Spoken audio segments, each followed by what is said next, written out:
I've decided to keep a journal. Hey, everybody. Welcome to Pod Casty For Me, the podcast about film, culture, politics, and Paul Schrader, where we watch every film written and or directed by American filmmaker Paul Schrader and explore how they speak to their moment. And this one, the show is hosted by two guys. I'm one of the guys. My name is Jake Serwin.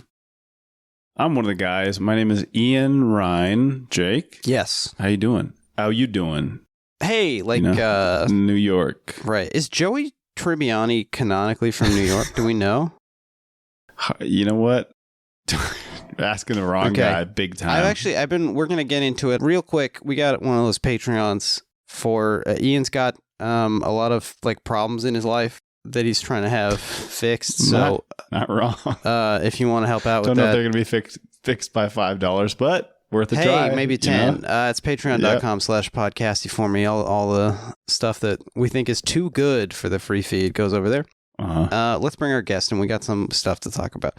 Our guest today is a writer and film critic, and I think it's fair to say the heavyweight champion of the show, Bilge Ebiri. Welcome back. Bilge, how you doing? I'm good. Good to be here. Now, you're in Connecticut. I am in Connecticut. I have since moved to Connecticut. I believe you had just moved when last we spoke. Yeah. I think you were in a blank room, a sort of a Schraderian blank room. I'm probably still in that same room, except now I have some of my books up. It looks lovely. I managed to put up the film books. I still have not put up any of my Blu-rays or DVDs or any of the other books, so it's still a work in progress. But I am here. It's funny, for some reason, I wound up doing a lot of podcasts last year, right around the time I was moving. So some at home, some here. So now it's like everybody, when I do the podcast again, it's kind of like, what state was I in last time? And do you see any improvement? So that's a question I get to ask. You know, the word for people who are from Connecticut is nutmegger. Is that true? Yeah, it's like Michigander or whatever, but nutmegger, which I really dislike. That is that's not good. Horrible. That is a horrible thing to be called. I had to say it. I guess I was trying to kind of like it follows, like pass it on to you guys, so I don't have to have this on me anymore. You're free now. Yeah, you're saying I'm so sorry. Yeah. We got to get into our two questions. We have some important stuff to talk about. Now, this is, of course, our signature segment where we ask each other two questions and talk about them to get to know each other. Bilge, were you able to come up with a two-question for us? Well, I came up with a question. Okay. That's great. Perfect. That sounds great. Well, I wanted to ask about, so you guys are doing, this Paul Schrader podcast. Yes. And I think I mentioned to you guys. Don't spoil my question. Okay, all right.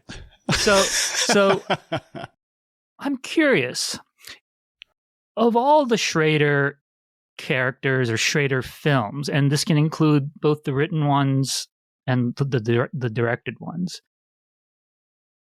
And I haven't looked at the filmography to see if he has done one of these, but and I know there's somebody down the line made a sequel to Raging Bull, which I've never seen, and they were sued out of their minds, and they were forced to market it as not a sequel to Raging Bull, and it looks terrible. Mm-hmm. But of all the films let's say in this podcast series, which one would you most like to see a sequel to? This is a great question. Mm-hmm.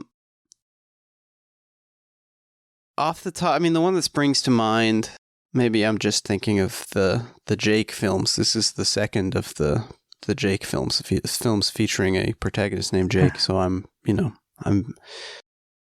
particularly resonates with me. I think I'd like to see Hardcore 2, in part because I want more disguises and more crazy shirts from George C. Scott. But also that film ends with such a question mark of, what happens when he goes home?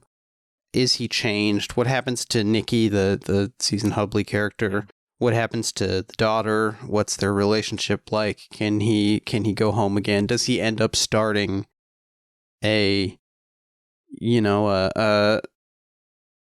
a production company back there in Grand Rapids, making some kind of Calvinist pornography, you know. I would like to know what happens in hardcore too, because you know the 80s and 90s, it's about to change that industry dramatically, and that's what I'd like to see. And now I'm realizing this is kind of making me sound like a creep, but well, unfortunately, I'm happy to dive in the creep pool with you. I was going to say the same thing, in part because something like a Taxi Driver. First of all, the film, besides the fact that it's, you know, basically perfect as is, ends on the suggestion that this is just a cycle, right? So it wouldn't be that interesting. You know, if you want to see Taxi Driver 2, just watch Taxi Driver 1 again. But Hardcore 2, distinctly a different experience. And this is, I mean, I can imagine a Schrader protagonist who starts a film having just rescued his daughter from, well, you know, quote unquote, rescued his daughter from the Los Angeles adult film industry. So it feels very natural to me. But if I have to give a different answer than you, then I guess I will say second reform. I want to see, yeah, correct. In part because I would just like to take more notes. You know, just like get more ideas. Oh, sure, from what to do, and maybe he and what's gonna happen. Amanda Seyfried's character are raising the kid, and there's like a little baby's first razor wire. Yep. Be cute. Exactly. Spoilers. What about you, Bilge? It would be it would be funny. Not it would be horrible, but it would be interesting if he did a sequel to First Reformed, but it's actually like dystopian sci-fi, so that, you know, climate collapse has happened, so now it's just them. It's like a Mad Max Fury Road situation, or like a Parable of the Sower. He's like wandering the earth with his little family. Nice. Immediately imagine Ethan Hawke doing the shotgun flip from Terminator 2. That's pretty good. My answer would be Hardcore 2. Too hard, too core. Too hard, too core. In part because, I mean, we know how influenced Schrader is by, you know, like The Searchers and films like that.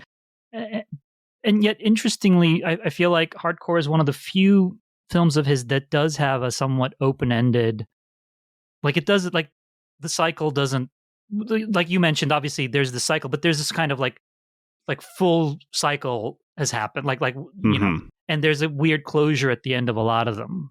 Like there are no more questions to be asked, whereas Hardcore does end with, well, what happens now to these people? And they are so vividly drawn that you do wonder, you know?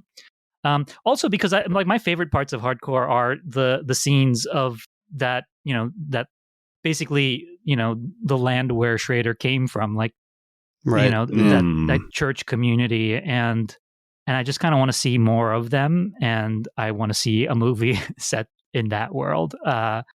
You know, it's just like that's the film that to me, yeah, exactly, just like you say at the end, like it ends on a tantalizing question, right?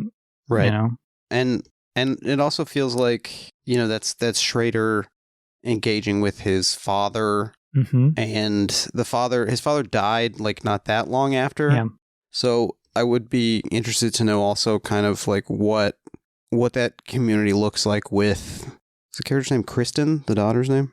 Like maybe Kristen and Nikki are, what happens when it's just the two of them in the farmhouse that says like Van Dorn's celery on the side or whatever. Maybe a prequel also. I would like to learn about the celery farming because, you know, how's the damn stuff grow? One of those great questions.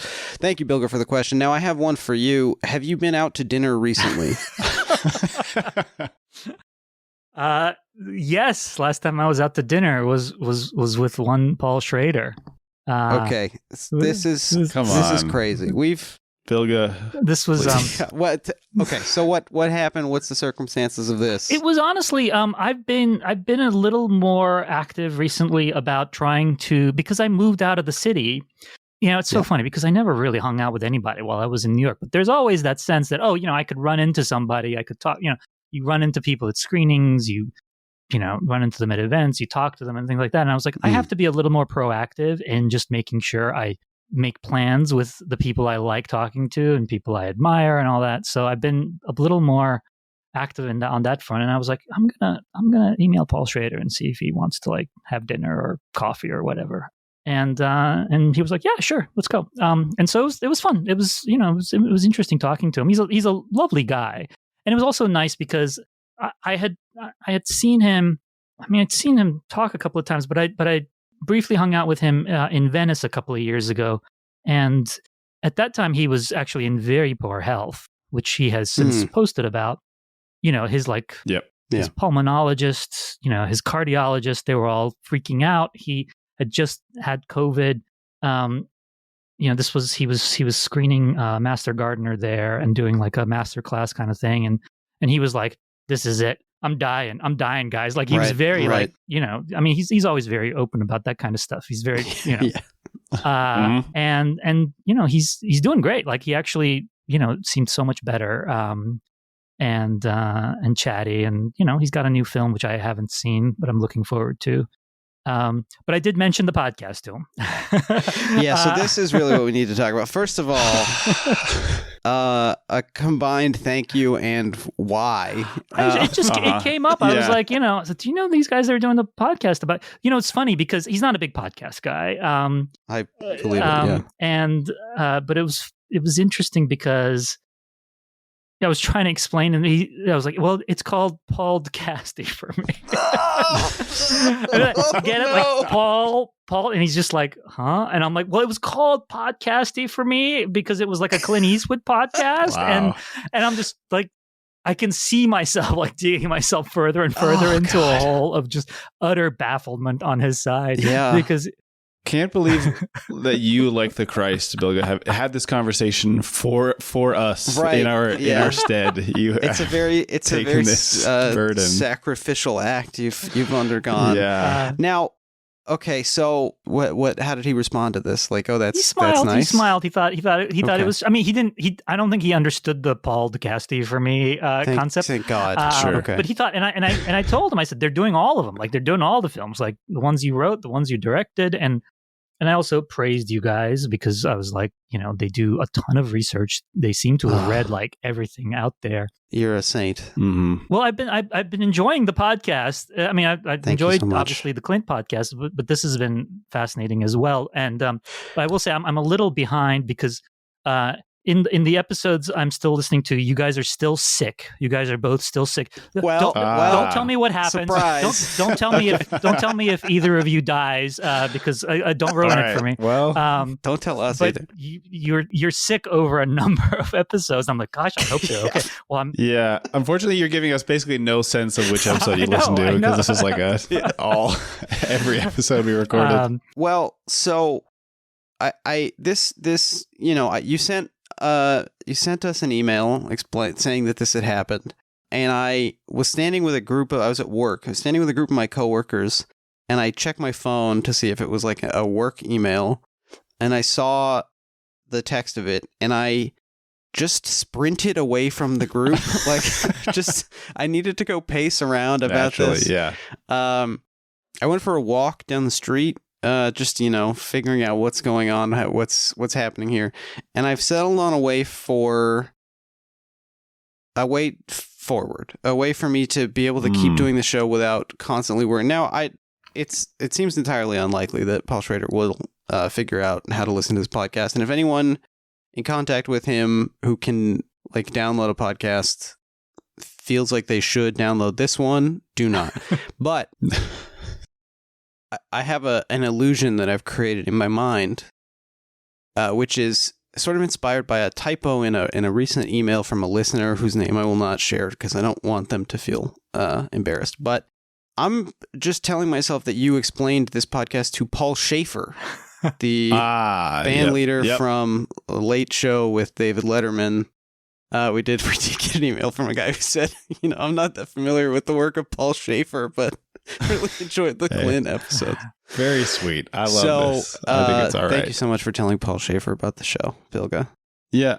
More than anything, my takeaway, far be it from me to give you career advice, but it does seem insane that you would both be at the level. I mean, it makes you seem like kind of like a sage who is beyond questions of like, what's good, what's bad for me. You just sort of, you would go talk to Da Vinci later that week appear on like a children's puppet theater show about the work of Da Vinci, which I think is really nice. You're just kind of present for whatever's happening. That's so beautiful. Well, Da Vinci would show up for the puppet theater. Sure. That guy never missed a show. What did you have? And what did he have? Do you remember? Well, we can protect his privacy. Okay, what did you have, Bill? I had Yankee pot roast. Oh, yeah. What is Yankee pot roast? It's just pot roast. It's just roast. Okay. Yeah, it's I was kind of feeling like something red meaty. Was it good? It was good. It was good.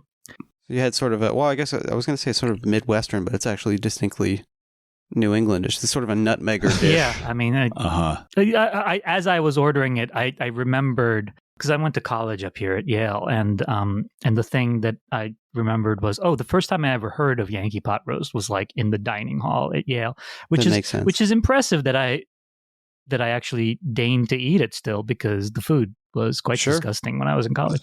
I still can't eat chicken a la king, because it was the thing they served us as chicken a la king looked like it had been previously digested by other students earlier in the day. And my wife's mom, who has since passed away, but she used to make chicken a la king, and she'd be very excited. Oh, I'm making chicken a la king today. And I'm just like, oh my God, no, please don't do that. Hers was wonderful. Hers was delicious, I should add. I believe it, and I don't remember what chicken a la king is, so I'm just imagining the greatest dish ever composed.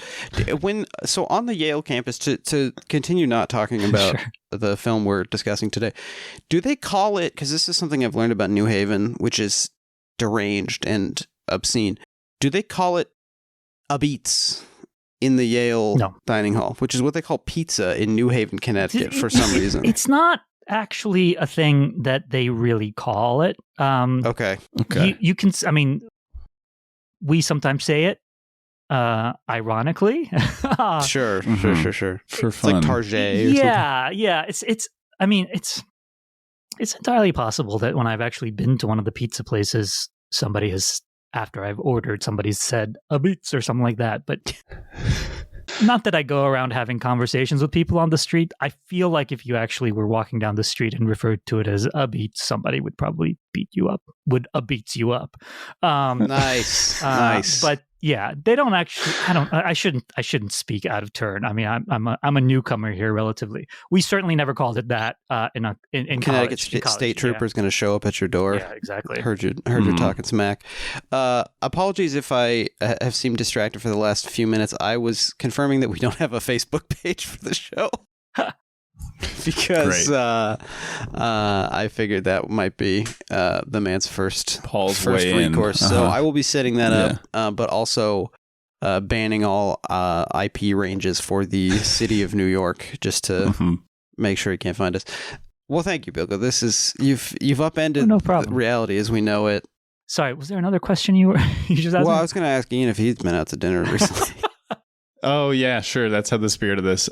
Yeah, I went out to dinner a few days ago. Okay. I had dinner with my wonderful podcast girlfriend. Nice. Paul Schrader was not there. And she had dinner with Schmuck. Wait, dinner for Schmucks. Yeah. Isn't that what the movie was called? All right, whatever. I think it was called something in French. Yeah, I'm trying to think if I went out to dinner. I, last night, ordered a quesadilla to be delivered to me, which is a pretty pitiful thing to do. Ian, you're still in Oaxaca? I am, yes. They won't let him leave. Love it here. No. How's the food there? Oh, it's incredible. Yeah. Had a dish, no analog to my knowledge in American cuisine, which is kind of a vinegar-based stew that has like green beans and potatoes and chiles and stuff, and you eat it on bread. Oh my God, good. That sounds great. Sounds great. Yeah. Was it Oaxacan distance from your apartment? Womp womp. They won't let me leave, and they won't let him come here, which is why visa declined. Yeah. Uh-huh. Well, that's been the two questions. It's time for the main part of the podcast, and of course, I have to play this.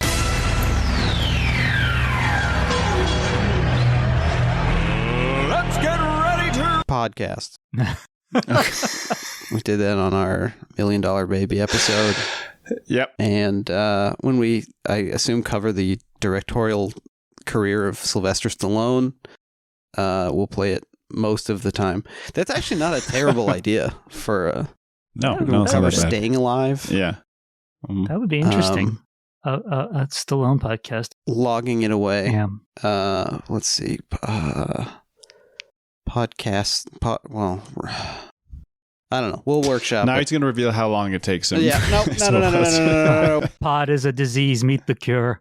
Something like that. Yes. Yeah. There you go. There you go. Much better. We're talking about Raging Bull. This is a film directed by Martin Scorsese. Have you ever heard of him? This was released in December of 1980. Well, it opened in New York in November of 1980, but it is immediately following the landslide election of Ronald Reagan. This is sort of in the Arrival or Doctor Strange window as a Trump comparison. Do you guys remember what the first movie was you saw after Trump was elected? No. For me, it was Arrival. I remember that distinctly. Okay. I think Doctor Strange had come out just before.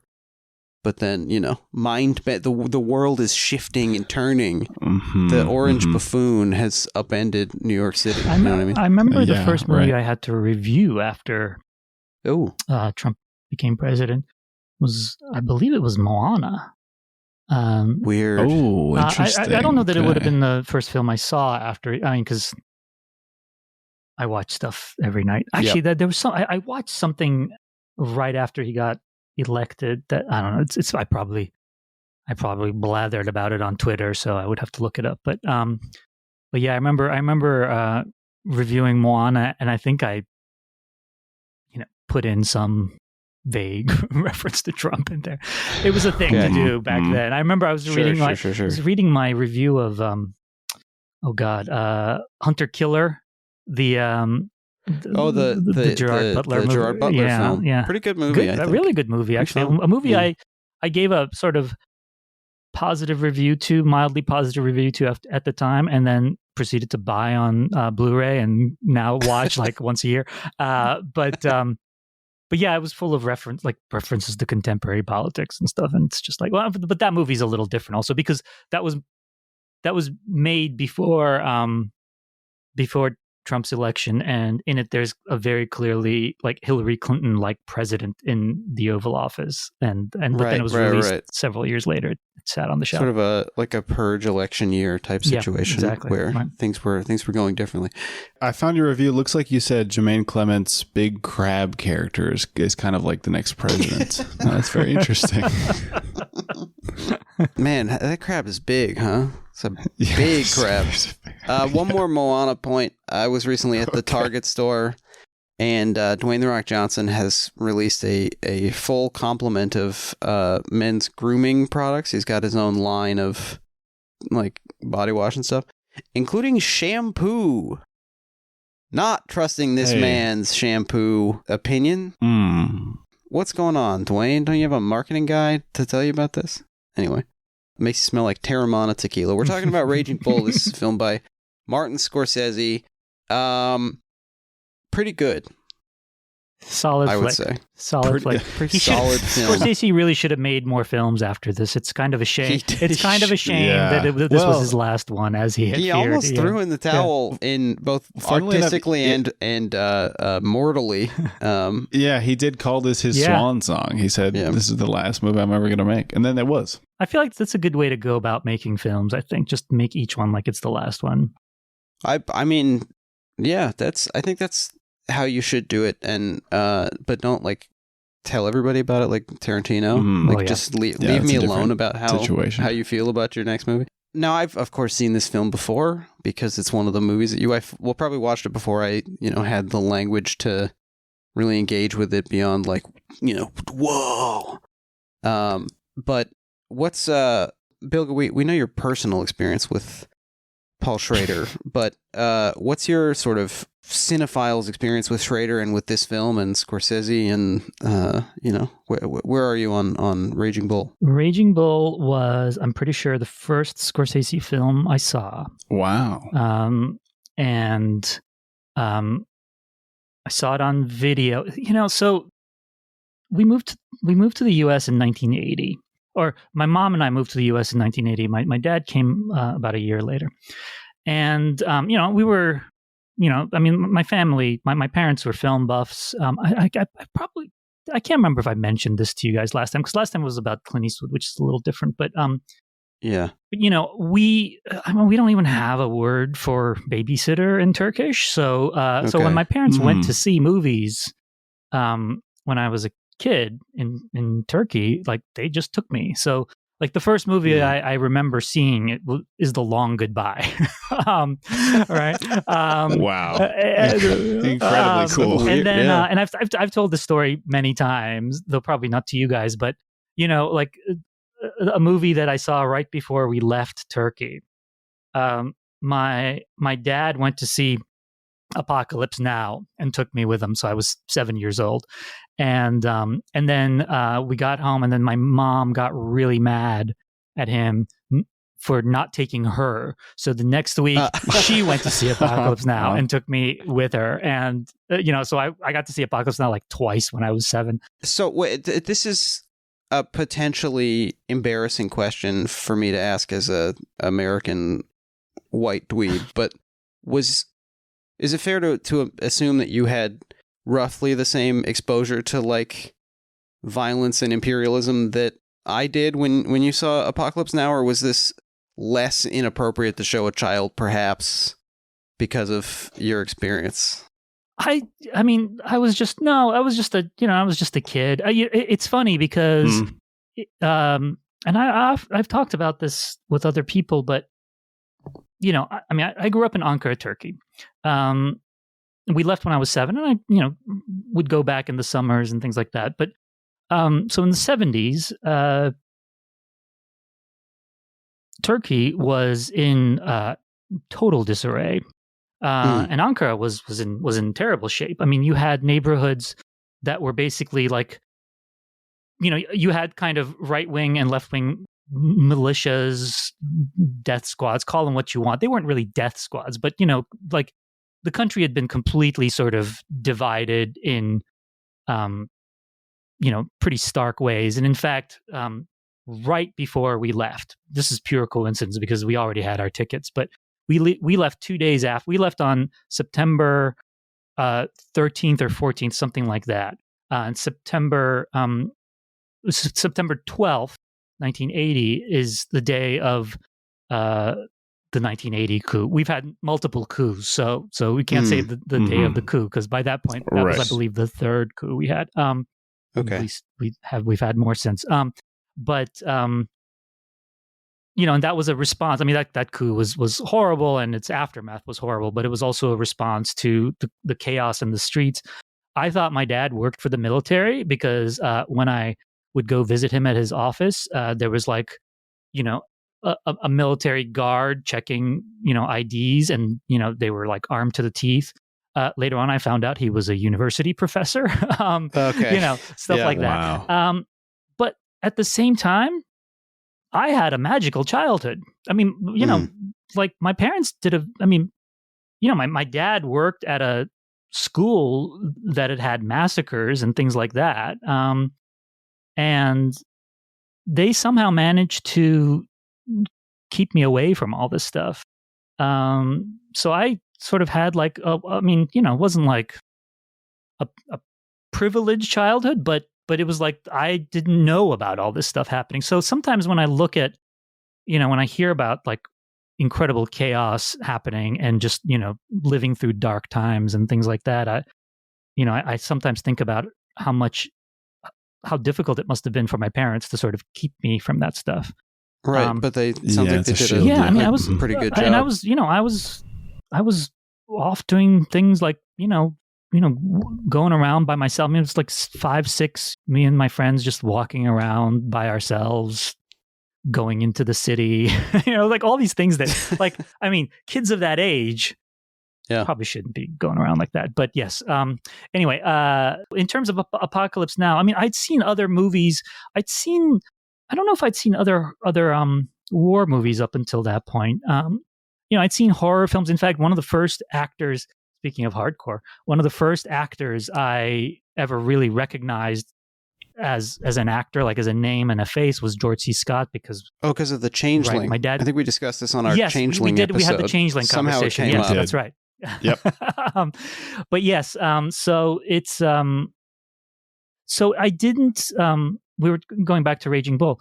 I didn't see Raging Bull in Turkey, but I knew about Taxi Driver because that was a film that either had come out or was going to come out. Obviously, films came out, a couple of years later in Turkey at that time. Mm-hmm. And but I remember, so one day in 1980, I know this is in 1980 or early 1981 because it was still when I was with my mom before my dad had arrived.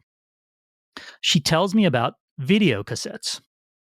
She's like, it's an invention. Ooh, it's an invention where must have been really early cassette, right? In at this point you've got Betamax still and VHS. But she tells me about video cassettes and how you can like record a movie on it and you can watch that movie at home. And this thing blows my mind. And that day we had a guest come. Like I don't remember who it was, but we had like a family friend or somebody, a guest come to visit us, and I kept saying to my mom, "Tell them about the invention." Like to me, this is like the moon landing. I tell them about the invention. Like this is big news. It's the moon landing, and you were the first one to hear about it. Yeah, exactly. Make sure. And I remember really that good. person was like, "What's he talking about?" And my mom was like, "I just told him about video." Natural question. Which is probably the most on-brand thing that I've ever done. Is, yes. So, but the thing I remember about Raging Bull was when we actually finally went to like a video store.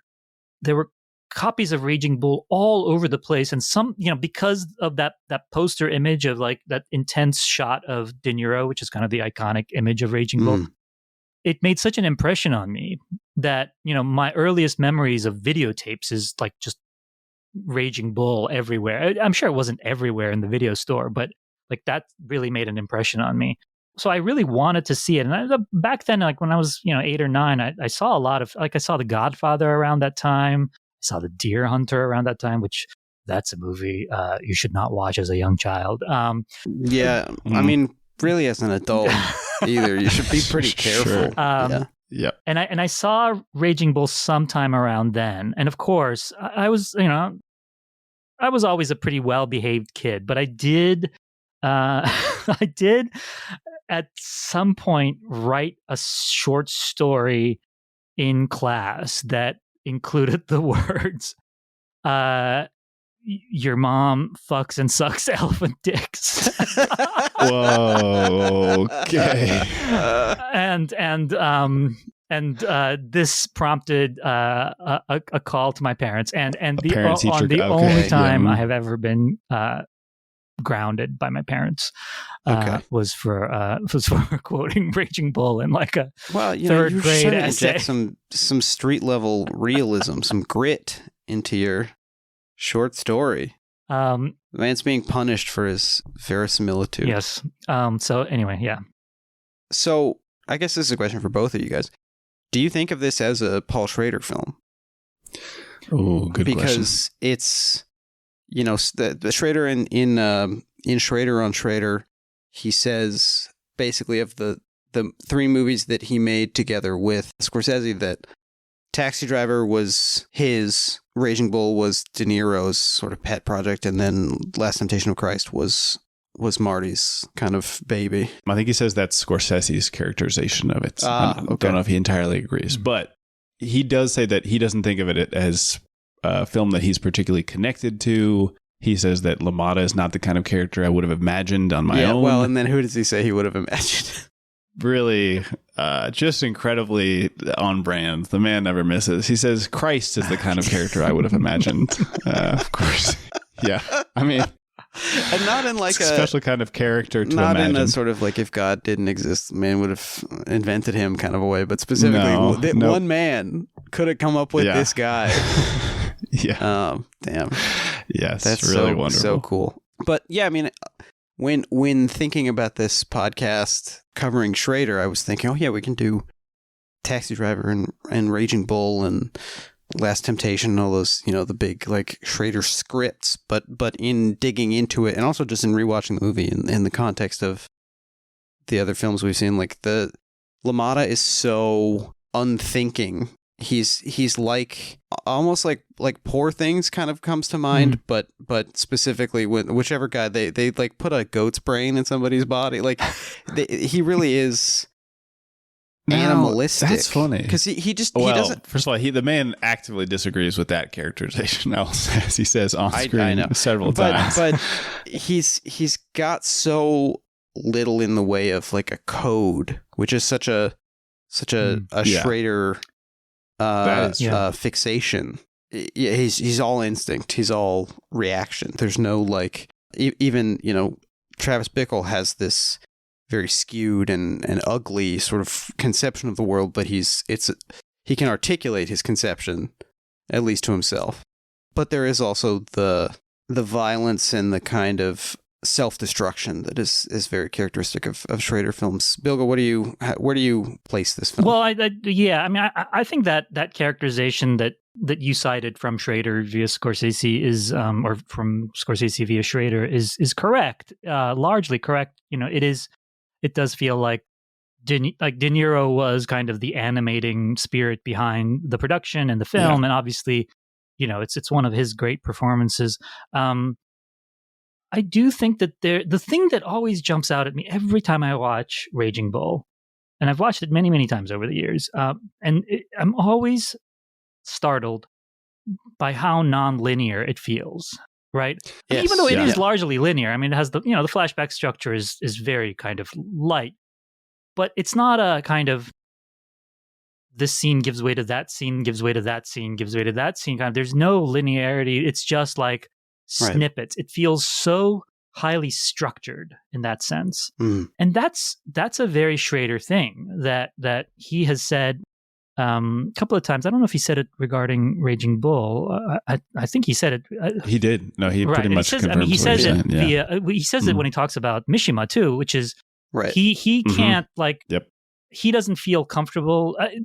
Ironically enough, given that he's done a number of biopics, but he doesn't feel comfortable when he's doing like a real life story or a biopic because he doesn't feel comfortable making up incidents in people's lives. Yep. So he finds his creativity through the structure of the thing, which Mishima is like a perfect example of that. It's like all the fictional stuff is stuff from the guy's novels, like it's right. He had tried that a couple times before with there's a Gershwin, an unmade Gershwin biopic and an unmade Hank Williams biopic that are both like, I believe it's literally called like 8 scenes from the life of Hank Williams or something. Yeah. So it seems like 32 short films about Glenn Gould kind of situation, which I love. I mean, I love, I like biopics, it's one of those genres where, it's become such a punchline of a genre, but I do, I love watching them and just trying to see how filmmakers get around the fact that it's such a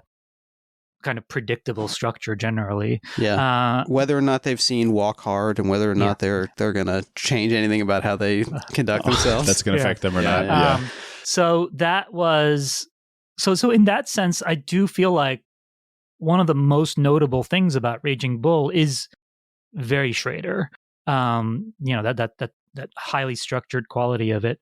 But of course, that's another thing that always strikes me about so many films from this period, from the 70s especially.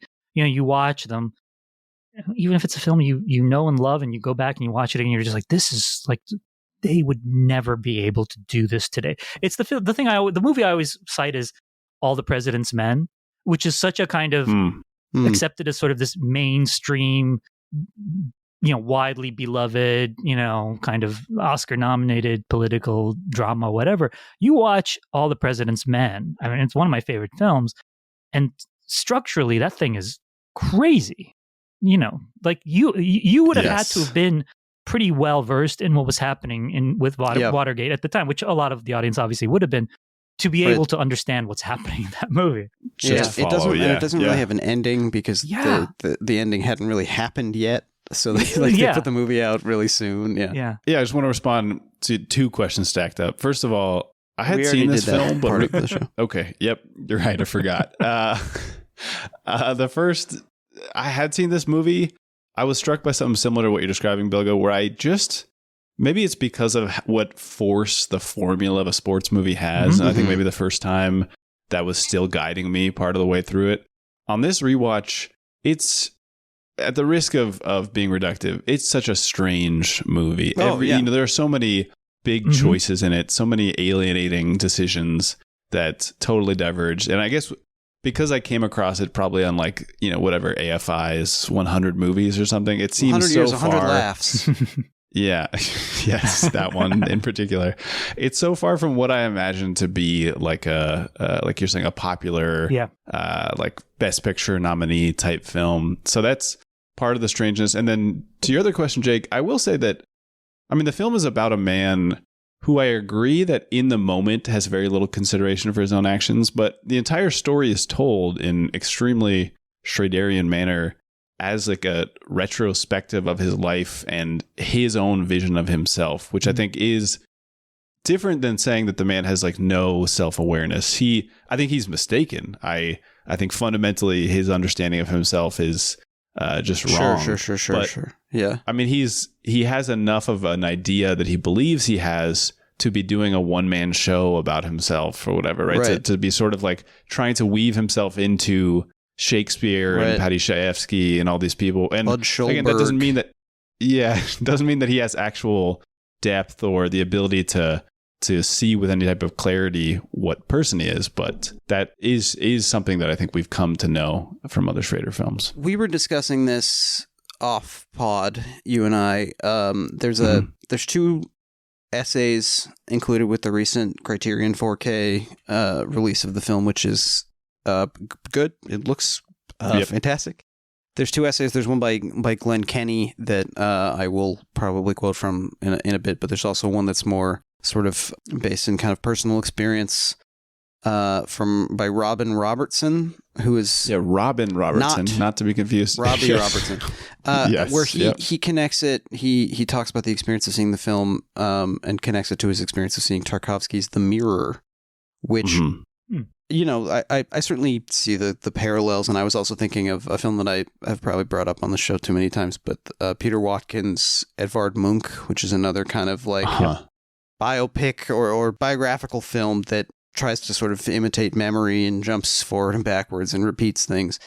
But there's in rewatching, I was first of all taken aback by how alienating, as you said, Ian, or how like kind of challenging to follow the film is, especially at the beginning. But also, I guess I had in my memory imagined a kind of shocking reveal of Fat De Niro when in fact he opens the film, he presents it, and as Robin Robertson very helpfully describes, he is reciting doggerel. I believe this is a Scottish man who reminds us of this wonderful word, but like, and that his bad poetry is, I guess, that is his like wrong and oversimplified and corny version of his life as he remembers it, is this like very bad poem that does have some kind of impressive internal rhyme, but like it's very stupid. It's nothing basically. Yeah, I found myself like wanting it to be over because it was so embarrassingly bad. It also, it opens with this like breathtaking silent sequence. Yeah. There's I didn't dig into this, but there's just like a sort of tossed off line on Wikipedia about how one of the reasons Scorsese chose to shoot it in black and white was because he was concerned about the like degrading of color film stock. Yeah, at the same time that he was finishing this movie, he was going on a world tour with Thelma Schoonmaker and just talking to people about like the imminent threat of film stock degrading in color. I know it sounds like a fake reason to shoot in black and white. And I think the other reason is he just wanted to differentiate it from other boxing films and connect it to films that he was sort of thinking back to, Force of Evil and stuff from his childhood. But yeah. It is very funny to imagine that he just said, I'm just worried the color will go away too fast. Which, reminds of if anyone hasn't read the wonderful exchange between William Friedkin and an interviewer about DVDs, and specifically Oliver Stone's Alexander. Just look up William Friedkin Alexander DVD. You're going to have a great time. But yeah, it opens with this, this sort of shadowboxing sequence set to a piece of music that recurs through the film, which is from an opera. It's the intermezzo from... It's by Pietro Mascagni. Mm-hmm. Cavalleria Rusticana, the rustic cavalry, which is an opera from the 1880s about some Sicilian peasants who have like jealousies and infidelities, and there's a duel to the death. I mean, it fits. But which makes a triumphant comeback, that opera, in the finale of Godfather Part 3. It does. Oh, is that the opera that they're going to? Yeah.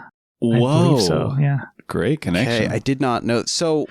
Wow. So France is breaking Quentin Tarantino's rule, which is when one movie uses a piece of music, right, you can't use it again. When one movie uses a piece of pre-existing, because he has this rule about, this is a ridiculous. Because I was going to say the next movie in the series that we're talking about is Cat People, and he notably he used a pretty notable piece of music from that in one of his films. It successfully, but it's just what a goofball. I drove by the Vista the other day, his theater that he owns and runs in LA now. They were setting up for the premiere of Pool Man, the Chris Pine film. Did not see Chris Pine. Saw a bunch of guys in black suits though, so that was pretty cool. The New Beverly is one of my favorite places in LA. On the show, we have a somewhat testy relationship with the New Beverly. Oh no, what happened? Really. I like the vibe is good, and like the vibe of the empty building is good, but the guys and I've in said there previously that some of my highest ever film viewing experiences have been at the New Beverly. Some of the most transcendent experiences I've had, but it is full of guys who watch movies. It's bad to say somebody engages with art for the wrong reasons, but these guys are maybe. Oh, I'm sure. I mean, the thing about it is, when I visit LA, I always try, because I love the theaters in LA, and I try to see whatever I can. Usually I'm there for work, so I don't have a ton of time, but and the New Beverly, I'm impressed by the fact that it's like literally always sold out, which is like, I mean, that doesn't happen in New York. And I'm really impressed by that. Of course, I'm sure part of that is because people are there because it's Tarantino's theater and whatnot. Right. And there's one toilet, so you imagine he used it, I mean, if you're me. Yeah. But yeah, I mean, you go 3 times to the New Beverly and you realize, it's the same guys. Yeah. It is sold out by the same guys. There's no like pass situation, like they are paying full price every time, which is very impressive. I don't know. I would love to find ways to replicate. I mean, I think the Tarantino angle is probably one of the reasons, obviously. But sure. I do like the way that they present everything, which I think creates a unique experience each time, and that I wish more theaters did that, in New York and elsewhere too. But Yeah, one of the only places that bridges like low and high art, public, like public cinema viewing, home viewing, and like a college lecture introduction to a film, which I think is kind of a powerful trifecta. Let's do a little production context here because I think it's relevant, because this movie is very much in the shadow of Rocky. Mm-hmm. Yeah. Same producers, Winkler and Chardoff, or as Jake LaMotta said, there's a commentary track that includes Jake LaMotta on the Criterion disc, and he keeps referring to him as Robert Chartoff, which is funny. But so this is really De Niro's baby, as we've mentioned. He gets a hold of the book Raging Bull by Jake LaMotta, which was sort of ghostwritten with some other guys. Raging Bull, My Story is the title of the book. Mm-hmm. He's really taken with this story. He first brings it to Scorsese on the set of Alice Doesn't Live Here Anymore in 1974. He goes to the set to bring him this book. He's not in that movie. And Scorsese keeps putting it off. I don't think he reads it really, but he's had this enormous first critical success with Mean Streets, co-written with Mardick Martin, who is one of the credited screenwriters on this film. And then he's got Taxi Driver, which obviously wins the Palm and is a huge critical and sort of cultural phenomenon. And then he follows that up with New York, New York, which I have not seen. Also written by Martin. Yes. I have not seen New York, New York. I have heard from several people who are like slow cinema heads that they couldn't get through it. Wow. Scorsese famously also kind of disowns this film, says that it was like a disaster that just didn't come out like he wanted. Have you seen New York, New York, Bilge? What do you think of it? Oh yeah, I've seen it multiple times. It's a film that whose reputation has been restored in recent years. I think I run into a lot of people who love it now. That I think is an extreme opinion. When I first saw it, I thought it was terrible many years ago. But its reputation was that it was his big flop. Over the years, coming back to it, I've come to appreciate it more. Scorsese is such a stylist, and I feel like he really, especially at this period in his career, he really finds his energy when he's playing formally with what's happening, right? And the way New York, New York is structured, and I don't know if this is a response to kind of how it was shot and sort of something that was done in post-production. Like, I don't know if this was how it was envisioned. It's almost like realistic initially. And as the film progresses, it becomes more and more stylized and just, formally audacious and more artificial. And those later scenes are much more interesting than the early scenes. Like, as it's kind of this first hour or so, as it's kind of gearing up, you can see him struggling with things like the big crowd scenes and things like that. There are a lot of crowd scenes. There's a lot of scenes outside, a lot of scenes in like, big nightclubs, because it's all set in the immediate post-war era. You can tell that, like, you can hear him saying, as you're watching it, you can hear him saying, "Oh my God, what have I done?" Like, kind of just like he's bitten off more than he can chew. So it takes the film a while to get going. The thing about the movie, I mean, you walk away from it. You should see it. It's definitely worth seeing. If you can ever see it on a big screen, please definitely run, don't walk. But you walk away from that movie thinking Liza Minnelli is a fucking star. Like, she is so good at that. Like, that is her movie. And De Niro is almost lost in it, I mean, he's good. He's De Niro, but he's kind of lost in that movie. She's fantastic. And obviously, like, the music's great. It's great music. But of course, it's a fascinating film. The one thing that I and thinking about Raging Bull and the fact that Raging Bull is in black and white, I do wonder about this period, because you see this with a number of films in the early 80s and then sort of late 70s, this kind of embrace of artificiality and almost, because I was thinking of, because I recently rewatched Francis Ford Coppola's One from the Heart. I was thinking of One from the Heart when you were talking about New York, New York, which is another movie I couldn't get through. Yeah. I mean, I love One from the Heart, but again, another flaw. But like, you think of One from the Heart, and you also think of, Schrader and Mishima, although you could probably also think of, American Gigolo a little bit. But there is this kind of, after the sort of the grit and the sort of street level quality of so much of the filmmaking in the 70s, you see these filmmakers embracing artificiality in the early 80s. And it does, I do wonder, like, was it just something in the water, something in the air? Was it the fact that the stuff was possible? Sometimes I wonder if, there's this period. I mean, it starts in the 70s, but it reaches into the 80s, and then you actually see the influence of this a bit later. A lot of silent films are being restored and re-released during this period, and I wonder if that ultimately has some sort of effect as well. Because that happens later with movies like Bram Stoker's Dracula and The Age of Innocence. Right, and that's Cape really Fear interesting. And my favorite, Lorenzo's Oil. But like, all these films, all these filmmakers starting to kind of play with almost silent movie techniques and things like that. And Raging Bull, I never think of Raging Bull as one of those because it's in black and white. But then I think to myself, if this movie was in color, it would probably be like garish, bold colors. Like, it might be a bit like One from the Heart, because there's so much slow motion, and in watching the trailer for The Bronx Bull, which is that pseudo sequel starring William Forsythe and some guy, and seeing it in color, seeing like some of the same image sequences like reimagined in color, right? It looks wrong. Yeah. I mean, first of all, it looks like it was shot on a Samsung Galaxy, but these things didn't happen in color in my mind. You know, these are well, that's.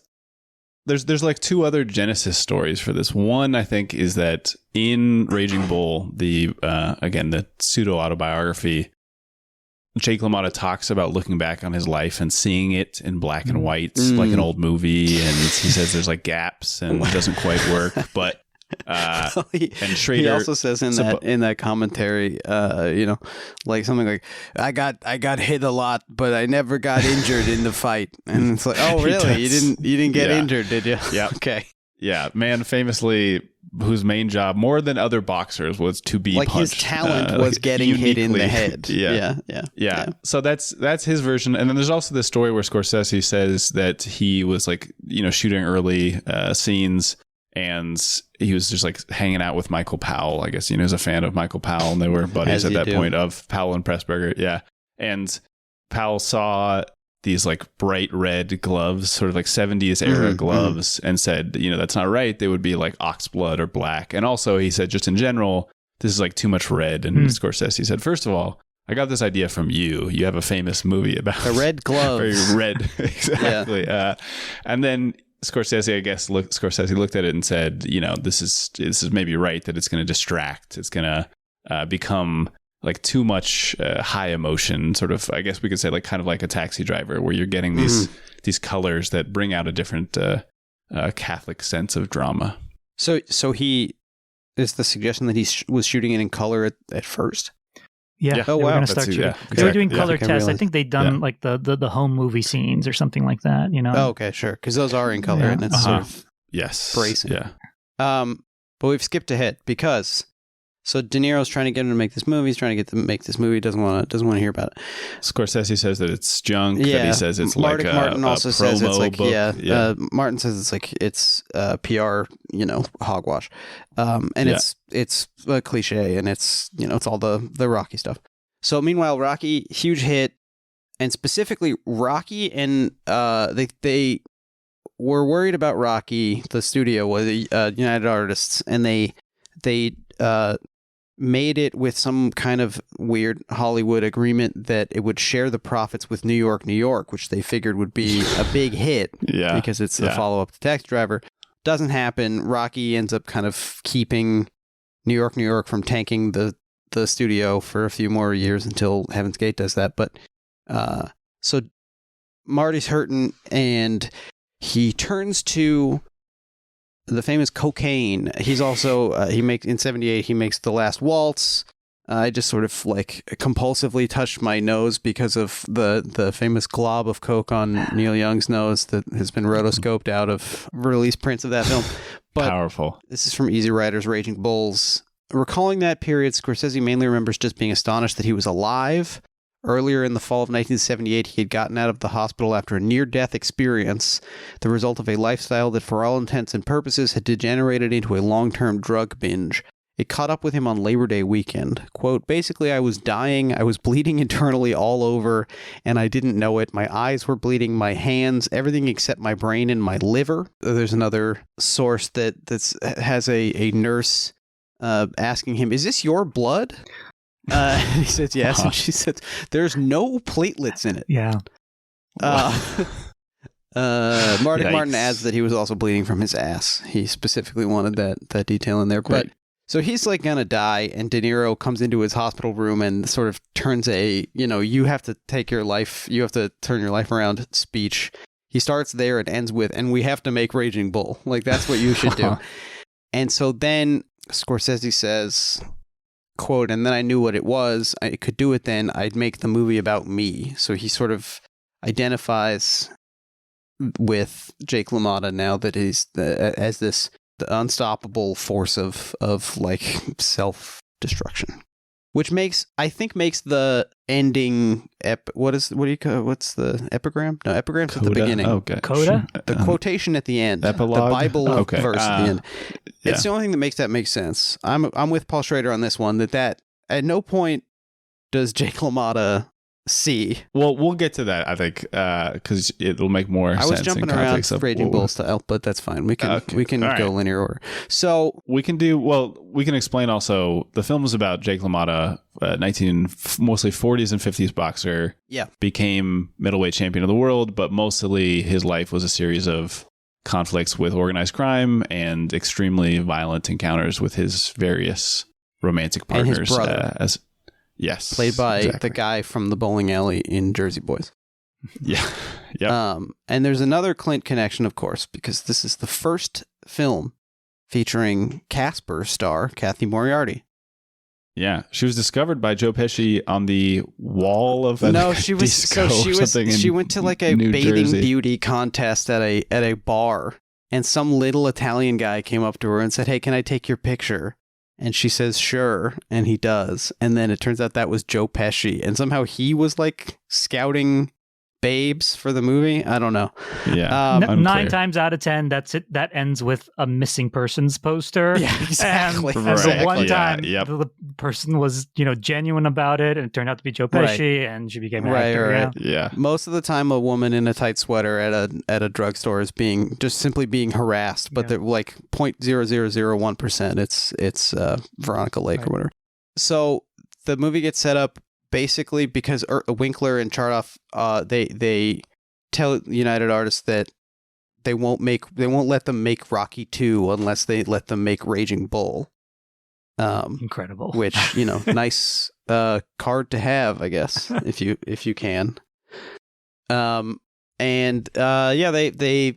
get the thing set up. Peter Biskind, the author of Easy Riders, Raging Bulls, for his part, compares Scorsese in the sort of Coke wilderness to Luke Skywalker on the ice planet of Hoth, which the man's the king of transitions. But Yep. they get the thing set up. Martin writes the script. They don't like it. There's something missing, so they go to Schrader, who's working on Hardcore, and he says he's writing during the day and editing Hardcore at night, or vice versa. I don't remember which. And his major contribution to the script, as he sees it, was the relationship with Joey, because LaMotta's book leaves Joey out because he's mad at him, basically. So Schrader kind of does his own research, digs into it, and locates a lot of the drama in the brother relationship. Joey LaMotta was a boxer himself, pretty good record too, like 35-5 or something. But he was the one who could kind of talk, and Jake was the one who could get hit in the head forever. So he ends up kind of becoming the manager, the sort of ego to the pure id of Jake LaMotta. And he's played masterfully by Joe Pesci, who just one of those actors who, like, you can't really even see him acting because he's just so... I mean, he's incredible. It feels stupid to say, but like Joe Pesci, just one of the greatest. And this is like his first major film. Yeah. De Niro had seen him in like a TV movie. I forget what the name of it is called, like The Death Collector or something. And he said, "This guy's great. Let's get him in here." And obviously Scorsese already had an affinity for bringing in first-time actors. Remember when Juno says, "It's Joe Pesci. Do you have any deaths that need collecting?" It's a really complicated Juno joke. Yeah. Bilge, have you seen a picture of Vicky LaMotta, the real Vicky LaMotta? How do I answer this one? Are you going to say that you've seen that 1981 issue of Playboy that she posted? Yes, which is also my... But you saw it for research. We had it in the house. Sure. But also, I don't actually remember what she looked like. I mean, I was very young back then. So I just remember like, oh, this is the woman from Raging Bull, but not Kathy Moriarty. So she first of all, she posed for Playboy in 1981 at the age of 51. Good for her. Congratulations, Vicky LaMotta. In looking up what she and Jake LaMotta look like, because he looks like his head looks like an apple that looks like a man's head. Like, he looks insane. Yep. if you showed me a picture of Kathy Moriarty and Vicky LaMotta and I hadn't seen the movie, and you said which of these is the real person and which is the movie star playing them, I would not be able to determine it. She looks like a movie star, which is shocking given that she was just like another kid from the Bronx, although technically he was not a kid when they got together. In real life, it was much nastier. He was like 24 and she was like 15 or something, and in the movie they make it like 19 and 16. But Vicky, like she really milked the fame for what she could, which we applaud Vicky LaMotta for this. Where should we go next? The movie opens. There's fighting in it. I wanted to double back a bit and mention the brother thing that Schrader added, because the thing he says is, obviously Joey's not mentioned in the book. And he also says that when he dug up this information, neither Jake nor Joey wanted any part of this. Like they're not talking to each other. They don't want to be involved. Neither of them wants to be, wants this in the movie.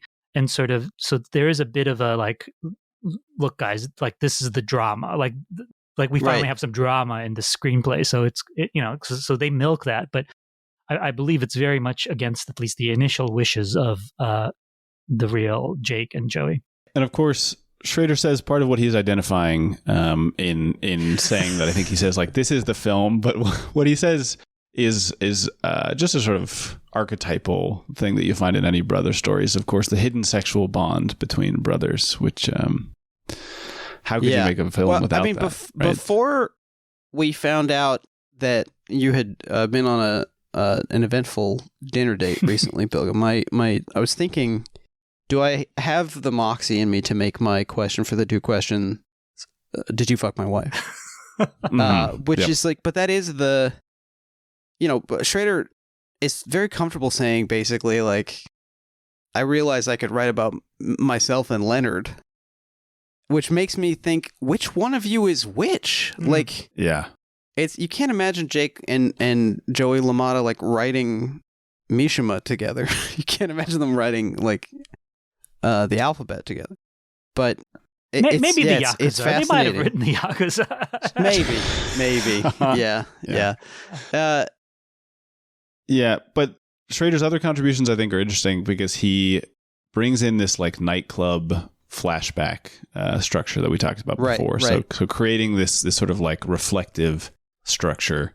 And then he also, surprisingly, I texted you about this, Jake, he tones down a lot of the violence and like sexual aberration. Right. So in Marty Martin's version, the film opens the famous like with Jake LaMotta's first wife cooking his steak wrong. Yeah. And in the Martin script, Jake LaMotta beats her unconscious and then kicks her abdomen until she has a miscarriage. And obviously the executive said, we cannot make this film. And they said like, this man is a cockroach, basically. Right. And then De Niro apparently goes like stone faced across the room. This is in Scorsese's apartment, and De Niro's been sitting silently in jeans, like barefoot, for the entire meeting, and the executives are like, "Who is this person?" He basically does like a De Niro like scene, and goes, "Yeah, he does. He's not a cockroach. He's not a cockroach." Like that's all he says. Yes, that's exactly right. And I mean, Ian, you read some De Niro biography stuff. He trained with LaMotta a lot? I know LaMotta said that he thought De Niro could have been a pro boxer, but that sounds like the kind of thing he would say.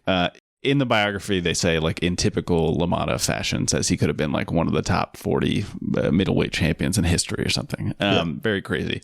But yeah, they were training every day for like a year. I guess they trained something like 500 hours. And then De Niro went and fought in 3 amateur fights, 2 of which he won by points. So the man was intensely committed. He basically moved in with Jake LaMotta and LaMotta's third wife. His third wife blames De Niro for their divorce in parts because he was just like around so much. And then he also went to basically move in with Vicky LaMotta and her daughter. And that's where he discovered these home movies that get remade basically directly in the film. So he's pouring himself into this role. And then Vicky said and something you sent to me, Ian, she said basically that like he looked so much like Jake that I found myself wanting to like jump his bones, basically. And like, it's fine to say that you thought 1979 Robert De Niro was really hot and you were attracted to. Like, you don't have to pretend that he looked like your ugly ex-husband. Well, I mean, you know, what I texted you is that I think this is sort of a sad way of attesting to how being in an abusive relationship creates a very unusual dynamic in people's minds, which is not necessarily the one you would assume that they would have with their abusive ex-partner. But so all this is happening. De Niro's pouring himself into it. They get the Schrader version of the script. Scorsese and De Niro are kind of happy with it, but the UA execs still want more changes. So the two of them take it to a literal island. They go to the Caribbean to do the last rewrites. It's funny to imagine this. Like, you think to get this vibe, you would want to go to like a boiler room or something. But to be able to go on a retreat, a retreat where De Niro is like making coffee and getting Scorsese out of bed in the morning, which I think is very adorable. fortunate though for whichever Peacock or Paramount Plus executive will develop the 6-part miniseries. Yes. You know, The Offer 2. Yeah, The Offer 2. Second I mean, Offer. I would watch it. I watched The Offer. It was delightful. Delightfully stupid, but delightful. I have a clip here from like a featurette that someone made on a DVD where Schrader explains his original conception of the ending, and then we will hear Bob De Niro talk about what he thought of that, and also do something very strange with his chair. So I'm going to play that now. I wrote a monologue about Jake at the bottom in a cell in solitary, and he's trying to masturbate. And in order to get himself aroused, he conjures up the memories of girlfriends, wives. And sure enough, at the point where he's aroused, it can possibly get some release, the memory turns to crap, and he realizes what a shit he was, and he has to give up that particular fantasy, move on to the next one, start all over again. And I think there was maybe 3 attempts.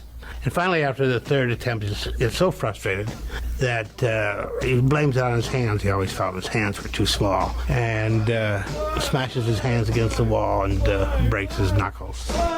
Marty called me up and said Bob doesn't want to do it. And I said, why not? And I said, it's really, really cool scene. It's a long 3-page monologue. You know, it's really actor's treat. I do remember the masturbation thing, but I don't know where Paul got that, but I don't. That had nothing to do with what I remember. Anything about Jake or anything that Marty and I really felt was what the movie, what we were trying to do. I gave him like a brand new like rattan chair to break in during the interview. I don't know what's going on there. Both men just really living themselves, living their world. I don't know what he was talking about. I don't know that masturbation thing. I don't know. So this is a very Schrader ending, I think, but it does conclude with the famous sort of breaking of the hands. We talked about Schrader giving away that he thinks every writer's fantasy is to destroy his own hands. You know, like the painter blinding himself or something, which, I don't know. But it's, as you said, Ian, like LaMotta's trademark was not even that he was that good at punching, but that he was impeccable at being punched. Some like boxing experts have said he has one of the greatest chins in the history of the sport. Which I don't really know what that means. It's like it's a weird thing to do professionally. Great chins. I mean, I guess if you're a boxer, a chin is like, if you think of a boxer as a kind of predator, a chin is probably like, when like a Looney Tunes cartoon, somebody is stuck with somebody on a desert island, they sort of imagine like a nice big roast chicken, it's like a nice chin must be like that to a boxer. Like, oh yeah. Let me get at that. Yeah.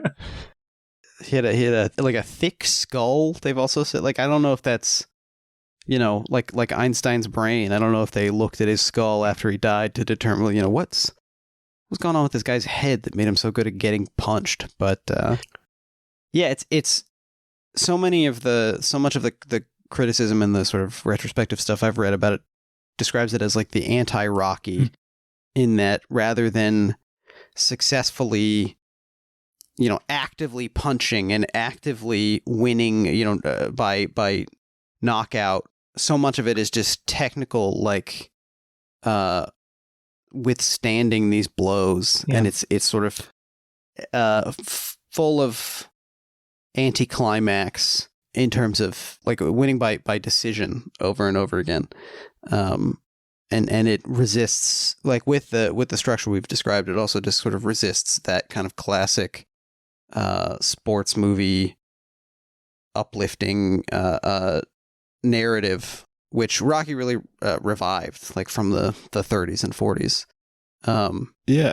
And you're talking about the shooting style of the fights. I think it's first of all, it's variable within the film itself. Right. Sometimes a fight is shot as like 3 still photos of increasing length, right? So it's again, in terms of alienation, it's high up there. But Scorsese famously talked about the fact that he wanted to do something like Arthur Murray dance type stuff, where he's cutting and showing like very specific punches or hits, and a lot of it is looking at Jake LaMotta instead of, I feel like, if, in a Rocky or in a Creed or whatever, we're usually getting perspective on the guy. So it's sort of like us as fighters, we immediately get invested in the victory. And here we're getting Jake getting hit a lot of the time, and we're cutting away at weird times.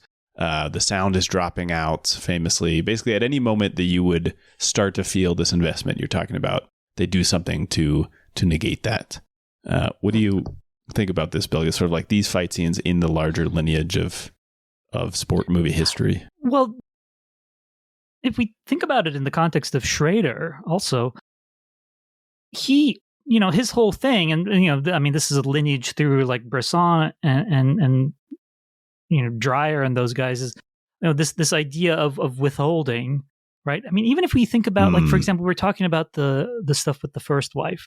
This is something I remember James Gray told me once when he's talking about how some films, what seems like flaws are the things that actually make them so special. And he singled out Raging Bull, and he talked about how the first wife just out of the movie, we see that one scene with her and we never see her again, and is never mentioned again, which, like, to some people, and I'm sure it came up at the time. I don't know that the reviews got that granular about it, but that feels like a flaw. That feels like what happened to this, like, seemingly very important character that we just got. Like, you can't kind of drop characters like that. Like, it's just not, that's bad screenwriting. Enormous ellipse. Right? But within the context of the film, it's like, oh, right, she's gone. Like, she is gone. And the fact that they cut out all the stuff of her, what he did to her, like, that feels like a kind of withholding. I mean, I guess Schraderian withholding would be a little more subtle, a little more graceful, and Scorsesean withholding is, smash cut to something totally different, so there's like this kind of meeting of the minds here. And throughout the film, I mean, the things that the movie denies you are just as important as the things that the movie shows you. Which is very, it's very Schrader, but it is also very Scorsese at this period in his career. Later on, he becomes, a little more expansive and one might say thorough, but like, that's what makes the film so special, like, because, and the idea being that we have to imagine some of this stuff ourselves. And that's the kind of the delicate interplay of filmmaking like this, which is there's a point beyond which the viewer will just be lost and not know where to go, what to do, what to think. But then there is also the point. It's called the Tarkovsky ring. No, exactly. I mean, if you look at as not transcendental style, but Schrader's introduction to the most recent version of transcendental style, like he talks about this, the sort of the denial of the things that you're expecting from the movie and what that ultimately kind of leads to. And this is the period in filmmaking, where that kind of stuff becomes, I mean, you mentioned Tarkovsky, like, this is his era, really, right. Late 70s, early 80s. It's also like in American cinema, this is coming out, I think, like a month after Heaven's Gate. And from the same studio, this movie didn't make any money because, people didn't know what to make of it. It certainly wasn't Rocky. De Niro, you can't even see De Niro's beautiful face in it because he's got a big fake nose on. And it does feel like that this is one of the sort of last, I don't know, middle fingers to Hollywood or whatever that some of these guys, I mean, it's the second word in the title of the book, implying the ending of New Hollywood. But I mean, I think it's within the sort of very kind of simplistic reading of Easy Rider starts it or whatever, and then the Heaven's Gate ends it, and along the way, Jaws and Star Wars do their thing. Start and Raging Bull is the last one. Of course, none of that's actually true, but sure. But they are kind of. I mean, if you want to sort of get a crash course in sort of how it happened, this is a good way to look at it. Yeah. And if you look at the shooting style, I really, if you haven't seen this movie in a while, not just because it's black and white, I couldn't stop thinking about Eraserhead when I was watching these fight scenes, because that is like the level we're talking about of strangeness and like forcing yourself to try to follow where we're even investing ourselves, right? Because the action, the idea, what is happening in a boxing match, and yet somehow all of it feels so strange. They're like building special curtain rigs to keep smoke in so that it's like a hell of a ring.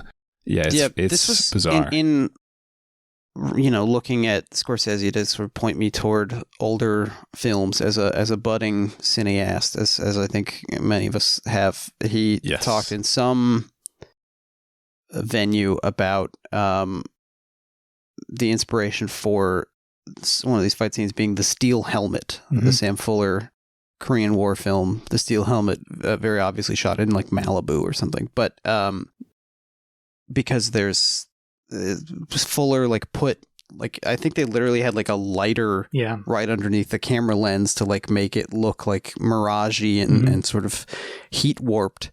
And so I look up The Steel Helmet expecting like another sort of hard-hitting movie like Raging Bull. Absolutely, tonally, there's like no connection whatsoever.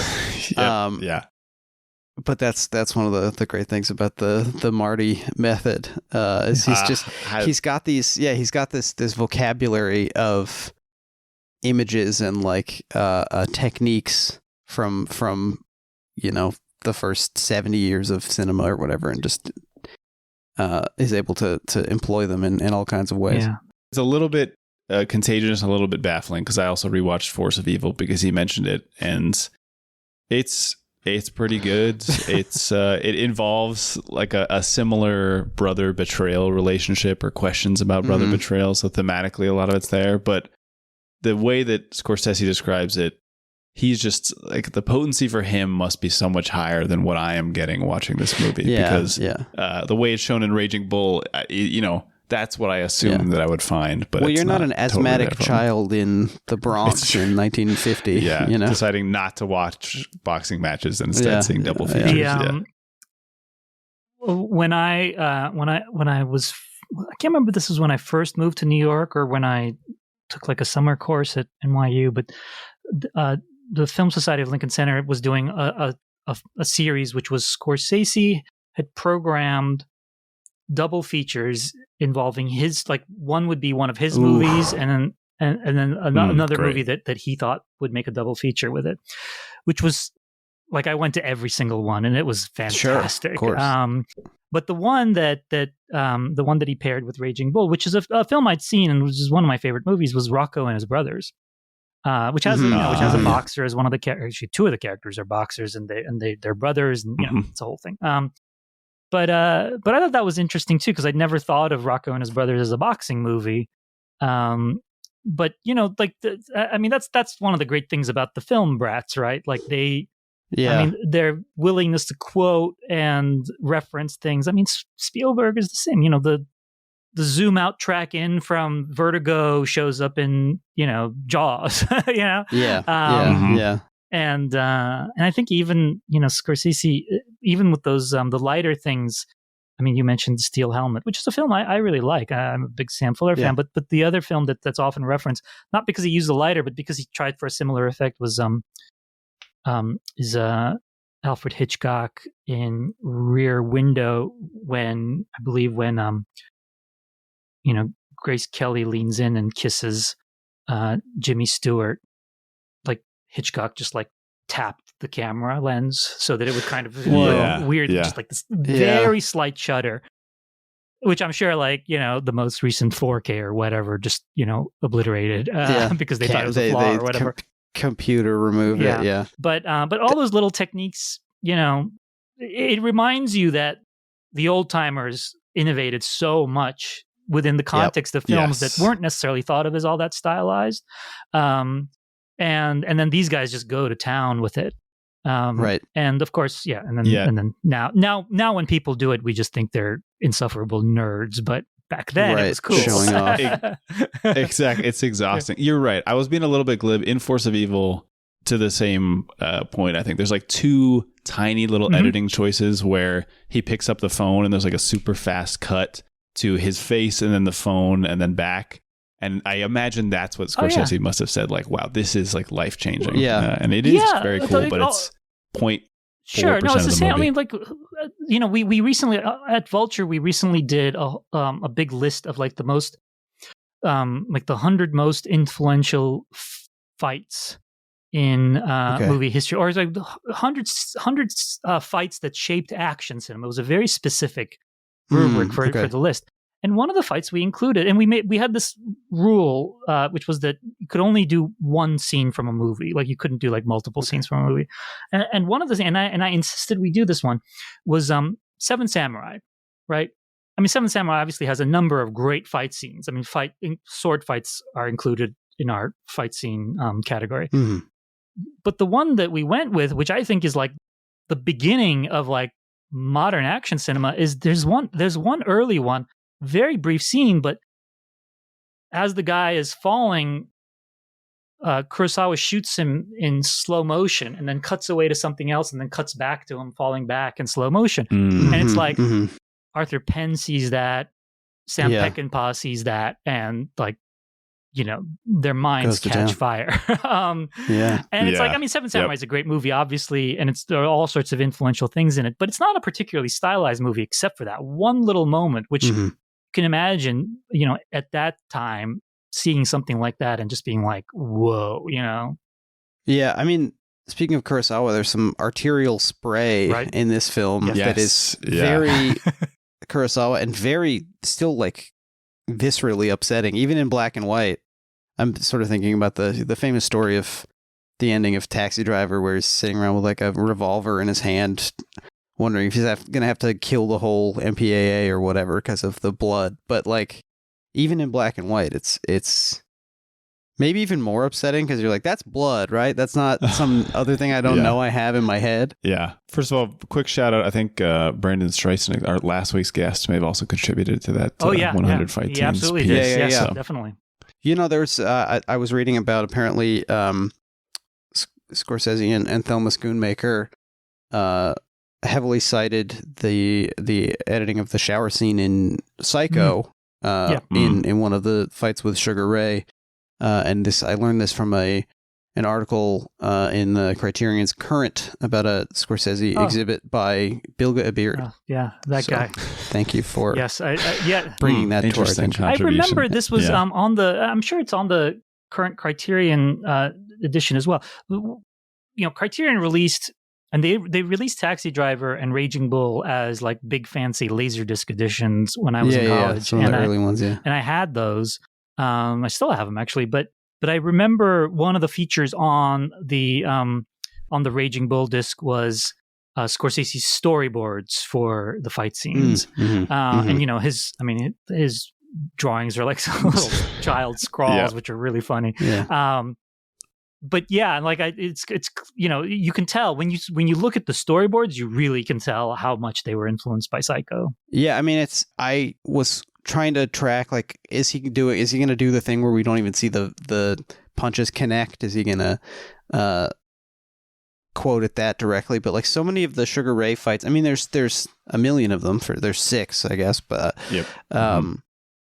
they're shot differently. You get the sense of, like, you know, to talk about Rocky again, like rather than this climactic confrontation, it's just grueling. Like, he won't stop fighting this guy, and we get no sense of Sugar Ray, which I think, you know, speaks to his character, at least, as long as he's not like a LaMotta type violent, you know, atom bomb. Like, he seems like he's just sort of a regular guy who keeps showing up to his job of boxing. Well, we never really see any of the opponents outside of the ring, right? I mean, you know, there's no, because I mean, you think of like boxing movies, there's so much of that stuff. Even in a movie like Ali, you know, which I love, but like there are all those little snippets of like them giving the interviews, or, you know, getting little, you know, George Foreman stuff. There's like the idea of the opponent as this figure outside of the ring is such a vivid idea in those films and other boxing movies, and some very good boxing movies. What's fascinating in Raging Bull is you don't see the opponents outside of the ring. What you do see are the wives. Yes. You know, I mean, you see, like, there's a continuum between the wives and the opponents in the ring, because, you know, I mean, when we first see the first wife, there's that sort of slow motion tracking shot into her. And that's the same movement that we see, you know, some of the opponents in. And then when we first see Vicky, we see that sort of slow motion shot of her legs. Like, there is that sort of predatory quality to those the feet splashing in the pool. Really struck me as a young movie guy. Like, oh man, I can tell he's doing an art here.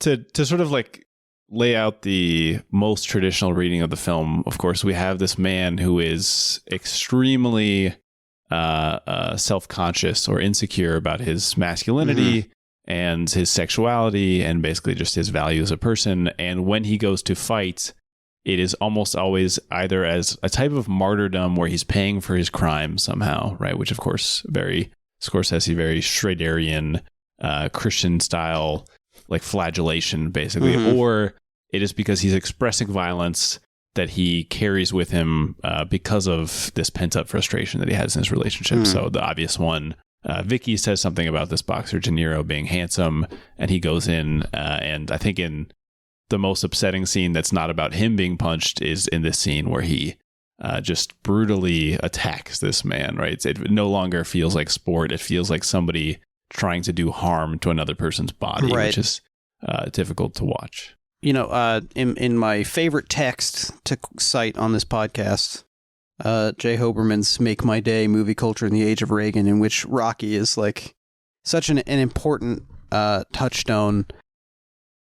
And apparently, like, Jimmy Carter had cited Rocky a bunch in campaigning and things like this. Like, he cites Rocky as this film where basically the white ethnic, like, restores his place of dominance over the uppity, like, basically over Muhammad Ali, like the Apollo Creed's more or less an Ali analog. And so he says of this film in relationship to that one, if Rocky was about denial, Raging Bull was a confessional. Rocky's success celebrated American agency. LaMotta's career embodied American impotence. Both movies embody a particular masculine crisis. In Rocky, the motor is race. In Raging Bull, it is sexual anxiety. Violent and pathologically macho, LaMotta uses the ring to work out his paranoid personal obsessions. Which, you know, I think that's kind of the general tone of the critical read of the film. But Ian, it sounds like you have maybe a complication you'd like to introduce? Well, I just think I was also reading this article by Pam Cook called Masculinity in Crisis, maybe somewhat in conversation with and you were Hoberman reading this discussion outside of your research for the podcast. Yes. Yeah. Is it a whole Total luck self-help that it thing? happened to go Raging Bull. Yeah. Yep. Yeah, I got recommended to me based on some other reading. And I think it sounds like she's a fan of the film, but she brings up some questions which, I was asking myself retrospectively, not in this most recent watch, but she's talking about what she feels like is like the double duty of the film, which she feels is maybe problematic, but on the one hand is doing this sort of more obvious condemnation of this violence, condemnation of his repressed sexuality or his sexual impotence.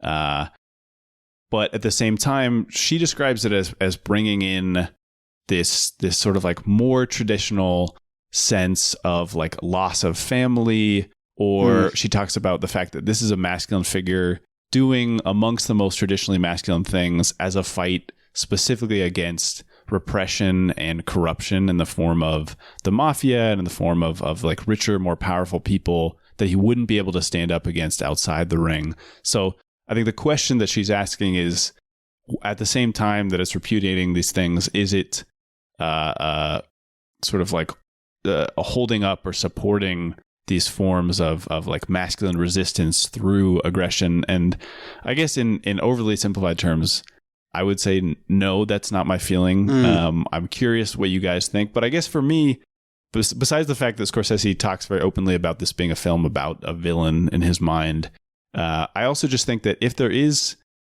a sense of redemption, it only exists in LaMotta's head for me. So when he goes into the ring and he's able to fight back against organized crime, or he's able to defeat sexual impotence or whatever he's trying to do in there, it's not really happening. It's only happening as like a dream for him. So it doesn't feel like, to me, it's legitimately valorizing those things. But I don't know. What do you guys think? Yeah, I mean, I don't get any sense of triumph over anything in this film. Yeah. I mean, the one scene where you get that sort of sense is that, the famous tracking shot, where he gets his title bout, and follows him through the corridor and into the ring. And there is that, I mean, there is kind of this like glorious moment for him. And I think Scorsese did want us to sort of identify a little bit with him there, but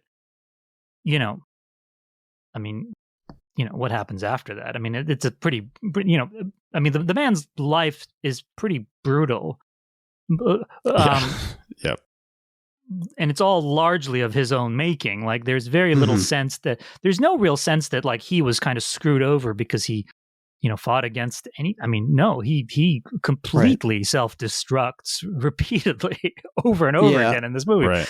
So I don't get that sense. I mean, is there some drama? I mean, is he allowed occasionally to be noble? Like, I don't think that's a problem, like that happens. Yeah. I mean, that makes the film more complex, otherwise, like, why are we even watching this thing, So yeah, no, I don't see, I haven't read that essay, so I can't speak to it with any kind of, real knowledge, but I don't get the sense. I mean, this movie does not let Jake LaMotta off the hook. Now, De Niro is an incredibly charismatic actor, and Scorsese is, a really visceral filmmaker. It's a beautifully made movie, and there you kind of fall into the Clockwork Orange trap a little bit, which is right, where any film is sympathetic to its protagonist. somehow. It kind of has to be. I mean, but that's why we go to the movies. I mean, if we're going to the movies for wish fulfillment, which we sometimes do, and we go to the movies to bask in the delightful presence of charming movie stars.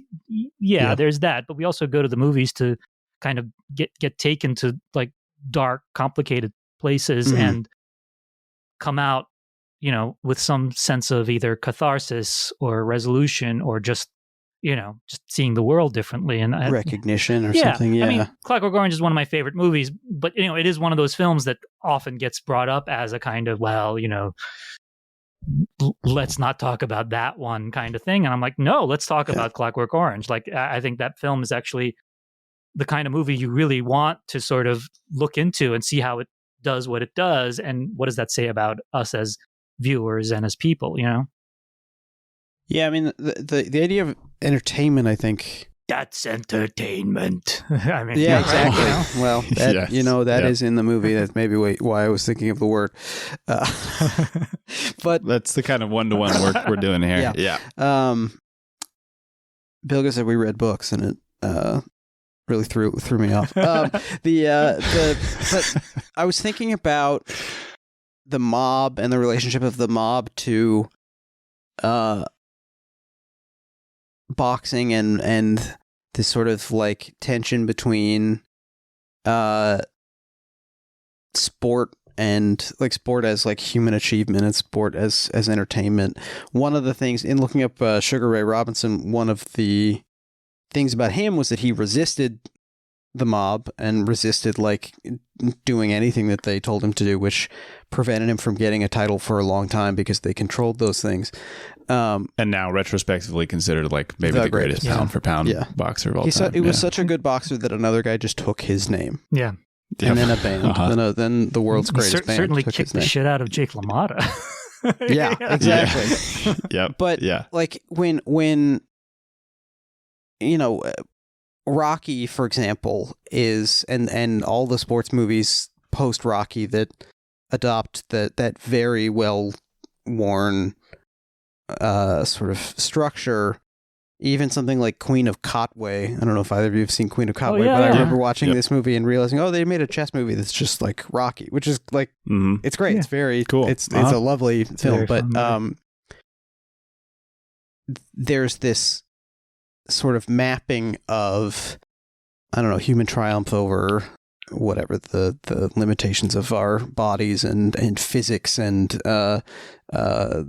you know, the human spirit, all of that, onto the triumphant arc of the story, right? And in interrupting that in this movie, both in individual fights where like you never really even get you rarely get the sense that he's gonna win or like where you are in the fight. Mm-hmm. It's just like whether it matters punching, that he won. Yeah.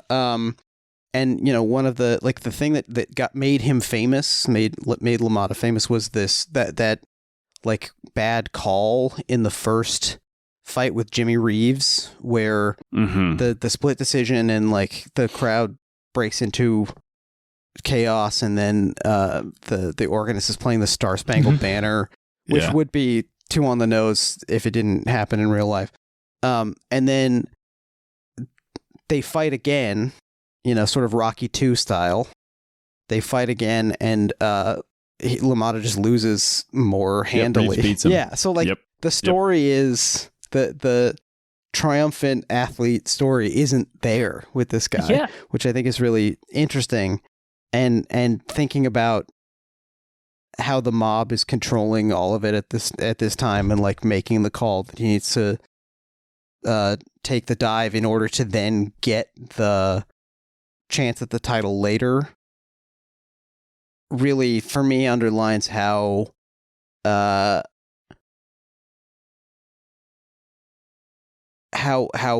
that mapping of the, you know, the construction of these sports narratives is like total bullshit. And I think there's something about, you know, not to go full Hoberman, but I think the kind of flaming out of Carter and like the utter disappointment of the end of the 70s.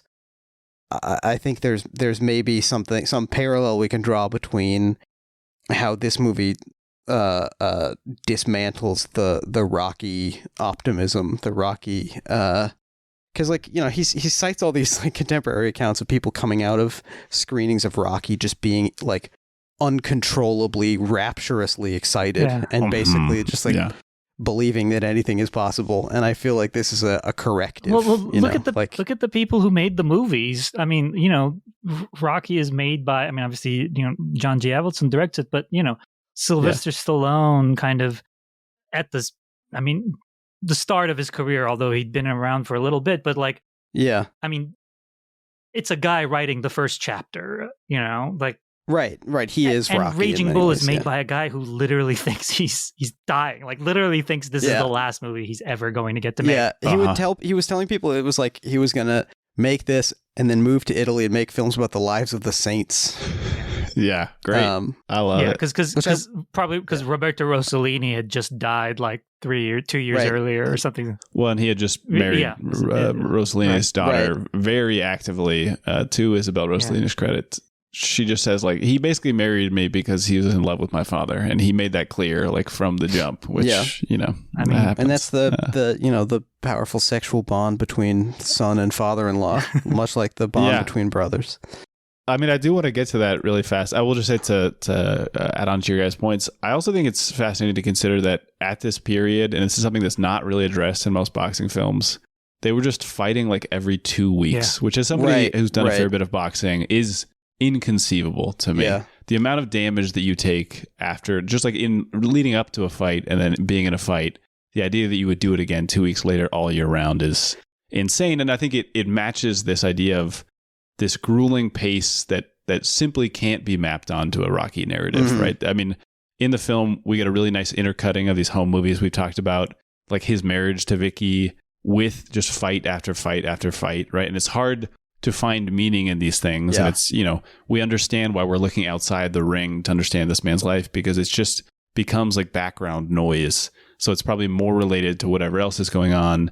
And I think it's cool, not cool, given what I'm about to say, but it's a powerful choice that they focus so much on him dating a 15 or 16-year-old child, because I'm not sure there is a more perfect encapsulation of like male projection onto somebody than dating somebody who, first of all 15-year-olds are projections themselves of people that they want to be. And then falling in love with somebody else's projection is also like, is there a clearer ignorance of who this person actually is, right? He in that scene where you guys are talking about, he sees her in the pool, he keeps looking at these other like mobster guys, because it's so clear that whatever his sexual relationship to her is, it's just based on around like his own front that he's trying to put on, or his sexual jealousy, or whatever. It feels like hyenas eyeing the same gazelle. Like he's and we also their introduction, we get kind of a pickpocket beginning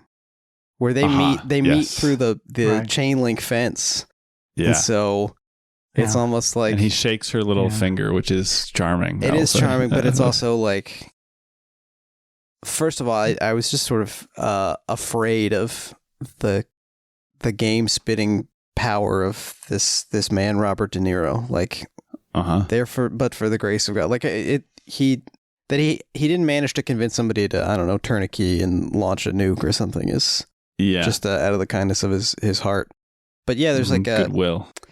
I feel the same way about Kristen Stewart. I feel like we have to keep people with like top security clearance away from her, because she could just convince anybody to do anything. Not to reveal too much about myself, I guess. But, well, okay, that came out of nowhere. Yeah, I was just thinking about it the other day. Anyway, well, I was going to say, I mean, just to a point you guys made earlier, which is, I have seen this movie. I've probably seen this movie at least a dozen times at this point. I still couldn't tell you which fights he wins and which ones he loses, you know? Yeah. I mean, I know he beats De Niro, right? Yeah. And then he loses, at least one Sugar Ray fight. But it's just like, it's so not that important what he wins and what he loses. And to the point where sometimes you don't even know. Like, you'll see a snippet of a fight and, like the Ian, you were talking about those scenes of those scenes where it's just like a shot of him, a still shot of him at a fight, and it's like, who won? Like, it doesn't matter. Yeah. But you were also saying, so you've done some boxing? Yeah, I boxed for like 3 or 4 years. Wow. Never professionally, but now we've talked about it on the podcast. I'm banned from boxing because of the damage it did to my body, and as listeners know, my brain. Yeah. Oh God. Yeah. Brain, a crucial part of the body. Because I didn't do I never listened to the $1 Million Baby one. I imagine it's disgusting. Yeah, it definitely came up there. Yeah. Wow. Well, you've done boxing and like Brazilian Jiu-Jitsu, and I continue to do that type of damage to my body, but it's significantly less CTE causing. So. And CTE, of course, later star in a Paul Schrader film, Cedric the Entertainer.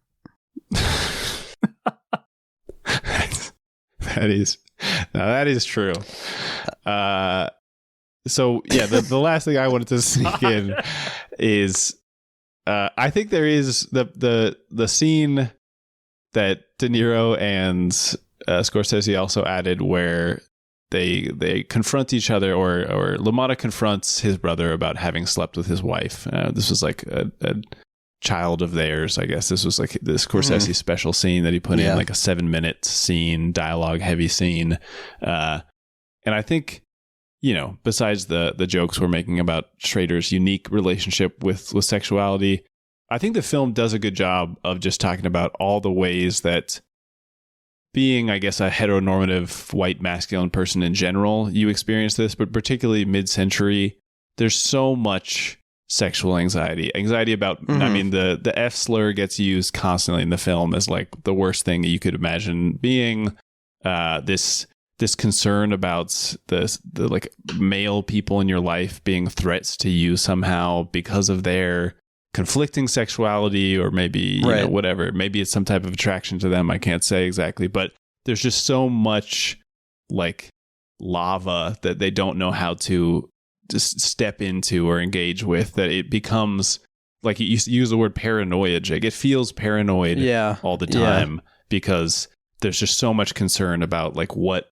that means about you if your brother slept with your wife, or if you're attracted to the same girl, or if somebody else talks to her, or whatever else the case might be. That's what, he screams, "I'm not an animal," in the film. Yeah. And yet his behavior to me, this reads so much like, and this kind of like mid-century, but also right now, like cishet male anxiety and paranoia reads so much like an animal starved for resources. Like there's just he's so at all times on guard about anyone taking anything from him, including things that he doesn't actually have but merely believes himself to have. And talking about kind of men relating to each other, the scene after he throws the fight where they're all in the locker room or whatever sobbing together, like there's a special tragedy to it. It's obviously, it's pitiful, and it's also just hard to see people crying, but there's a special tragedy to it to me, because you'd think there's a direction this could go where they all like they are emoting together. They're expressing a different emotion than the one that they usually do, which is like, fuck you, I'm going to beat you to death. And it just, it never comes back. Like Pesci, Joey gets just mad and at Jake for not being able to just like fall down convincingly, and then we're right back to anger.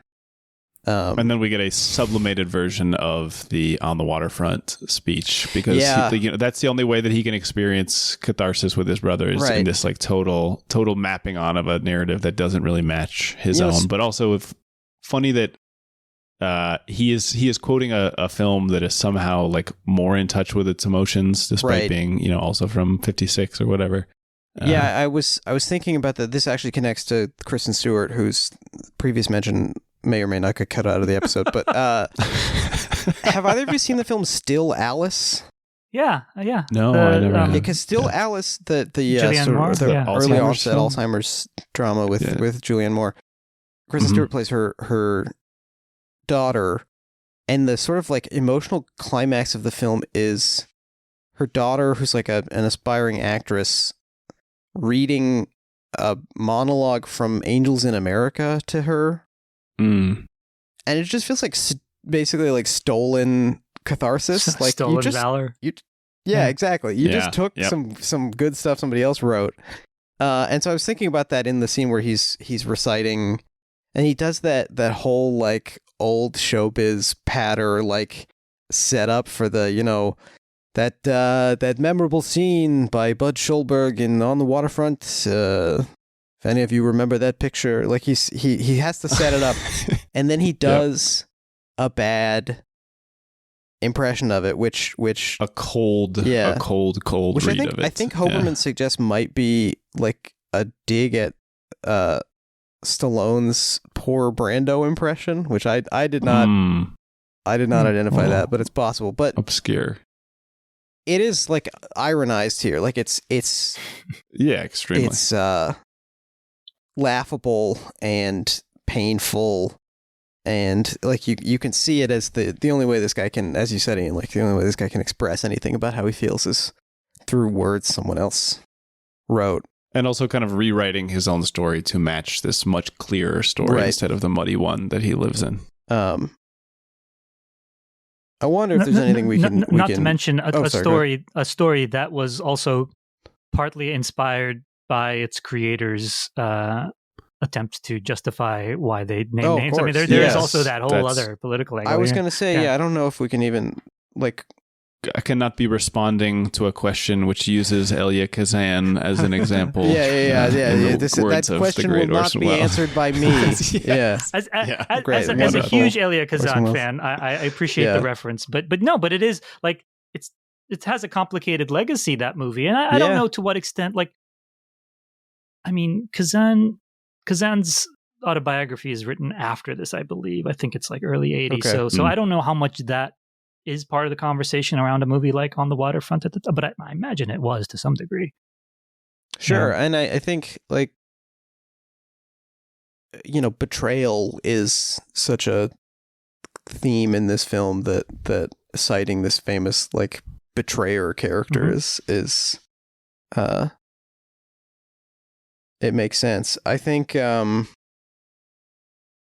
were talking before about, you know, the quotation or the reference when used by these film brat guys feeling more nuanced than it does now, when it's kind of like feels show-offy or dorky or something. There was a post the other day. Sorry to talk about a post. No, sorry.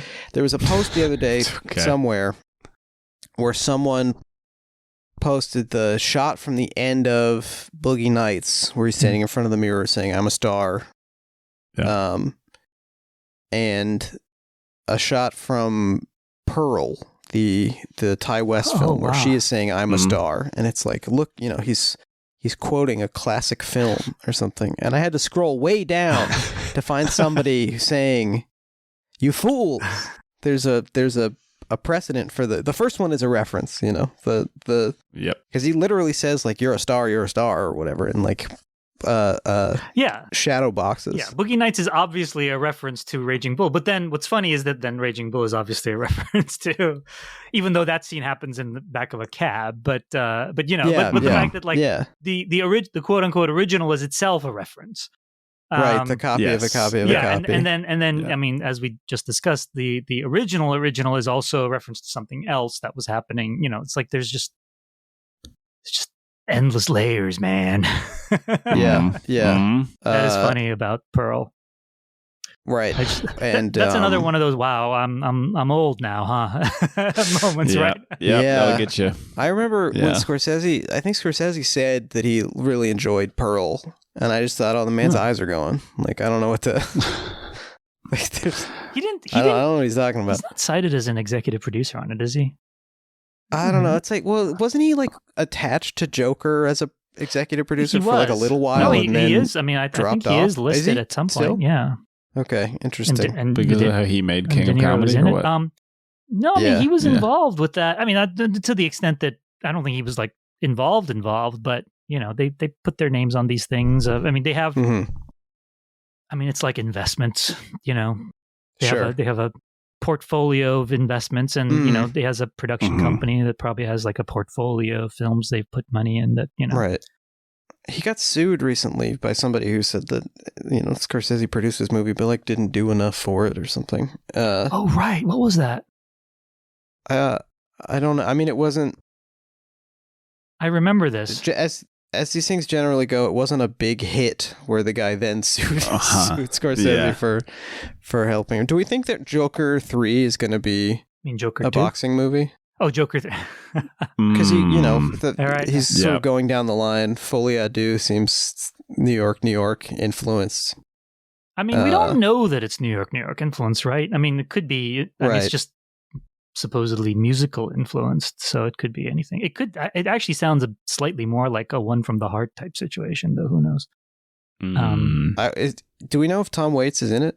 I don't. I'm not surprised. I'm torn because of course I love to see Tom Waits, but I also don't want him, that close to the Joker. Such a dangerous person. You never know what'll happen. Yeah, somebody who plays the Joker. Oh. Well, I promised, because I cut you off rudely, that we would address. There is the quote from John, the closing lines that appear on screen, where it is of course referencing the famous moment where Jesus restores the sight of a blind man, and the Pharisees ask him, like, "How did this happen? Yeah. What did he do? He's a sinner. It's not possible." Right, and I think, and Schrader has said, Schrader, who, of course, very familiar with the text of the Bible, has said, like, I don't know what the fuck he was talking about. I don't see any of that in Jake LaMotta. But he seems to be implying that it's unironic, which is not my feeling of the closing. Well, I think because it then is followed by the dedication to Haig Manoogian, it's hard to imagine an ironic coda and then an unironic one for me. And interesting. To me, now knowing about Scorsese just emitting blood from every orifice, I wonder if it's more personal to him rather than describing Jake. Like if it's Jake, it's just him expressing that through this act of filmmaking, he feels like he's regained his sight. Absolutely. I think that's exactly what it is. I mean, that's why I always find that epitaph really moving. Even though obviously I never know what it's certainly not referencing anything in the film. Mm-hmm. It's referencing, like it's referencing like cinema itself in a way, or this moment in Scorsese's life. This is a man who has been brought low, and has now kind of emerged from that alive, if not victorious. And the reference to Haig Manoogian, I think, is not so much because I was blind and then Haig Manoogian made me see, but it's kind of like connecting back to what he loved. I mean, this is the thing that I always find touching. I don't know if touching is the word, about like so many of these people. So many of them, including some that like didn't make it, whether directors, producers, whatever, people who fall in love with cinema, like fall in love with the same thing I fell in love with. Mm-hmm. And like, I always see these people, including critics and people like all these people. I'm like, these are my people. Like, these are my tribe, right? Including, some hack writing for a trade that like I think is, might be just like the dumbest person in the world, but sure, at some point this person saw something and fell in love with it and decided this was what they wanted to kind of devote their life to. Now, there are some people who didn't and who don't give a shit about cinema, and those are still arrived those at that are the job. people, right? Those are the people I want dead. But everyone else, I'm just like, there's something in you, or there was something in you at some point. But then read the stories of these like 70s filmmakers or 60s filmmakers, these people who like were so inspired creatively and they were dreamers, and then they went to Hollywood and and they became Dennis Hopper. I mean all these stories of people who just like fried their brains, in some cases died, in some cases did absolutely horrible things, and it's like, this is Scorsese almost saying, and I'm reading too much into it at this point, but it is kind of Scorsese. That's sort of our purview. No, sure, it is kind of Scorsese saying like, I made it out, and I managed to connect back to what it was that I loved, which is why I think the Haig Manoogian thing is there. But yeah, I mean, that's sort of how I've always read it, which is also, I mean, lucky bastard, he put that epitaph at the end of Raging Bull and not, New York, New York. Or it wasn't like what we saw at the end of Heaven's Gate, Right. Yeah. You've made me brave, Bilge, because this had not occurred to me, but I think that biblical quote starts that section. Don't remember the exact wording, but there's this blind guy, and somebody comes up and says to Jesus, "Why is this man blind? Is it because of something he did or something his parents did?" So sort of like finding, this like flaw somehow in personal failure. And then I think Jesus' response is something like, neither this man is blind, it's just so that he might be an example of God's work in the world. So I think in that case, the film is doing what you're describing, where it's sort of like Jake LaMotta's flaws are sort of like irrelevant. His failures are just a chance for us to reflect, or Scorsese maybe wants them to be a chance for us to reflect on like what film can do, or what it means to be human. The rest of us benefit, basically. Yeah, that's some good stuff. Sounds like the guys who were hitting you in the head weren't that good at it, because you still got some. Or maybe they were great. Oh, thank you. Noodle at it. They were really good at it. Shook it Smarter loose. than before. Can't remember anybody's name, is but that, yeah, what's the right. is it Everyone Says I Love You, the Woody Allen movie where is it Edward Norton? He plays like a guy who's like an arch Republican, and then it turns out that he just had a brain tumor and they remove it and so, or like when Homer gets the crayon taken out. No, and that reminds me of another one of my favorite Scorsese films, Silence. Which obviously at this point he hasn't been introduced to silence, because I believe he's introduced to that during the Last Temptation of Christ wars. But it's out. It's like a 66 book or something. And the Japanese film of it has been made by this point, I believe, because it was, I think, early 70s, late 70s. But I'm not going to summarize all of Silence here, but so much of it is about this priest who kind of is seeing himself as almost like a new martyr, a Jesus-like martyr, and keeps seeing visions of Christ, and is obviously very dedicated, and he's in Japan, he's a Portuguese priest in Japan, and Christianity is outlawed, so the people that he's preaching to are doing this against against the law, and there's this one character, Kichijiro, who keeps betraying, he's kind of this very pathetic character who keeps betraying his people and keeps getting his fellow Christians rounded up and arrested, and is just this really kind of lowly, pathetic figure that this priest completely looks down on and eventually just totally rejects. And at the end of the film, when this priest has completely renounced his Christianity and is now living as kind of an example of his renunciation, and is living in what seems like kind of shame, although he's allowed to live, Kichijiro comes to him again, and he's just like, "What do you want from me?" And he realizes at that moment that it's through a character, it's through someone like Kichijiro that Christ speaks to him, that God speaks to him. Yeah. The most, at least within the conception of Christianity, the most fallen, the lowliest person, the most abject person, is actually that's where you find true divinity.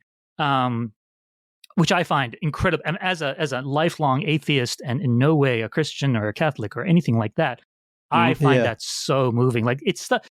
Scorsese is the only person who makes movies that make me consider being a Christian. Sell us on. It's the same with Last Temptation. I'm like, that's a Christ I can believe in. Well, if it's like this, I would do it. But it seems this is rare. Yeah, it's mostly not. Yeah. I did have this is a sort of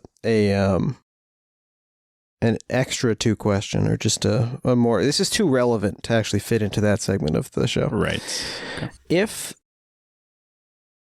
Martin Scorsese and Paul Schrader announce they're doing one last ride and they're making a movie about you, would you say you can do it? Or is this such a, is this so telling of the tone of this depiction of you that you would say no? Because you mean what it implies about what you must have done for them to be interested? I mean, you have basically like a 1 in 4 chance of being depicted as Christ. And then the other ones are not guys you really serial want to be. masturbator. Yeah, exactly. 3 out of 4 chance. Yep. Yeah. Yep. What are you signing off? Are you giving permission? Are you giving yourself to the god of cinema? Are you like sacrificing your own? I let them do it, but I only on the condition that they have to invent a brother for me. Okay. Yeah. So that I can then say, well, this is nothing like my life. Right. But the beauty of their work, Scorsese's and Schrader's both together and separate is, they're able to tap into such universal things within the context of stories that are about quite distinctive characters who are who on the outside are nothing like us. I'm nothing like Ethan Hawke in First Reformed, and yet, within the space of that movie, you commune with that character in such a way. So I guess my answer to that is, you've already made so many movies about me. Whoa. Oh, man. Yeah. Ian, how many brothers do you think they would narrow it down to in the script just for this? Sure. Well, in this film, I think they combined a friend and a brother. Yeah, so I'll probably get maximum 2 brothers, I guess. Does seem like an easy setup for a type of like a biblical, type of brother relationship thing for them to explore. Which of your brothers didn't turn around as they covered your father's shame? Yeah, I guess that was probably me. Neil? Probably me. Probably you.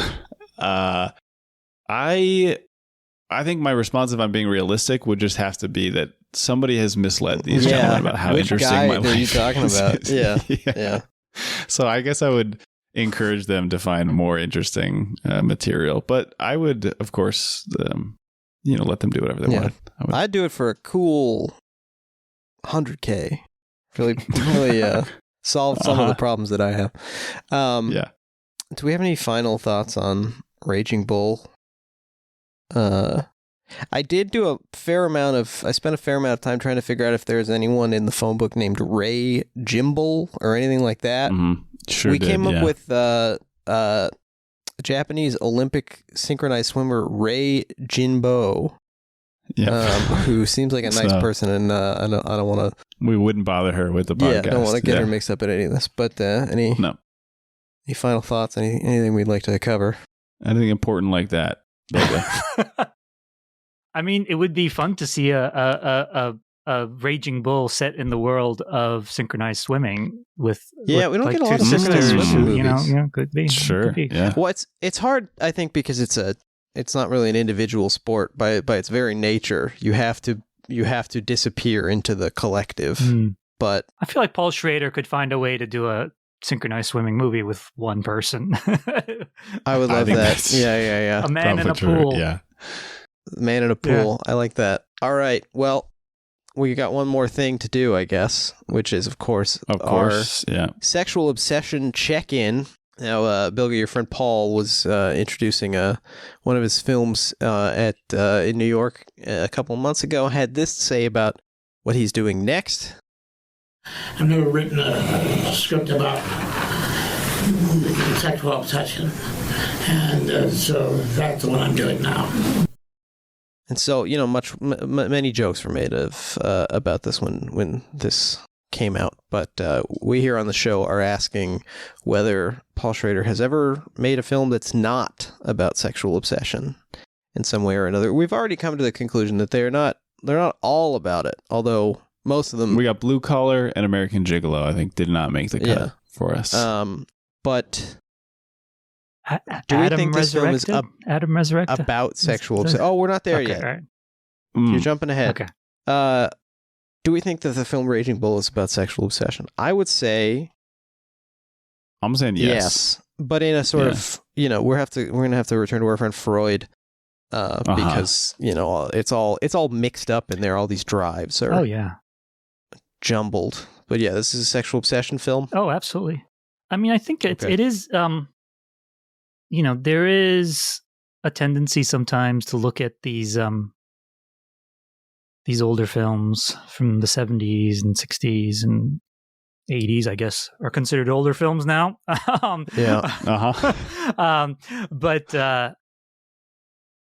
we like to look at those films from the perspective of ourselves today, and what enlightened and politically astute viewers we are, and but then you watch those films and it's like they're talking about all the same things that we're talking about. Like I just watched Carnal Knowledge the other day and I'm just like, Jesus Christ, like it's a great film. I mean, I know, I'm sure people have found all sorts of problematic things, but like these characters are assholes. Yeah. I mean, but it is like, it's funny how, like people are still making the movies about the same things they were making movies about, before, I was struck by the same thing, thinking that, I'm somebody who's a little bit sensitive sometimes to like domestic or sexual violence in films, but was not bothered by this at all, because I think it's not just because it's accurately done, but also because it correctly portrays the extent to which in the mind of somebody like Jake LaMotta, it doesn't even fit into a political narrative, right? It's just about his experience of these things. And I think that's a very powerful and authentic portrayal of people who commit these types of acts of violence. It is, nobody says I'm doing domestic abuse or something, right? They are playing out what is happening to them and what they feel is justified or is an expression of their natural frustration. And I agree with you. It's as relevant today as it and the way that as stuff Renoir said. Oh, Renoir. Every man has his reason. Yeah.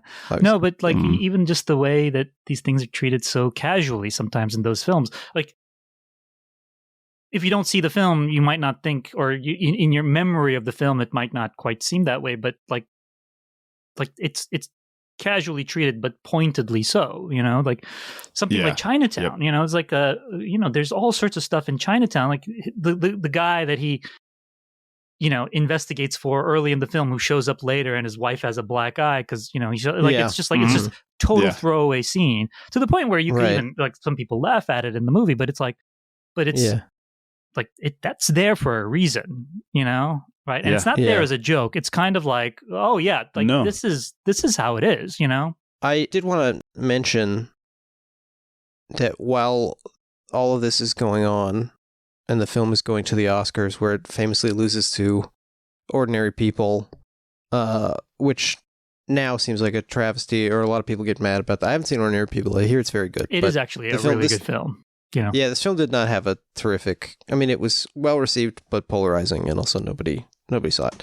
That is the Oscars that were delayed by a day because of the attempted assassination of Ronald Reagan by it's true. Taxi Driver fan John Hinckley Jr. Right. Yeah, Scorsese showed up with the FBI guys disguised as just like fancy entourage people. Yeah. Also, I learned that Sugar Ray Robinson invented the athlete entourage, basically. He was the first guy to travel around with a bunch of guys.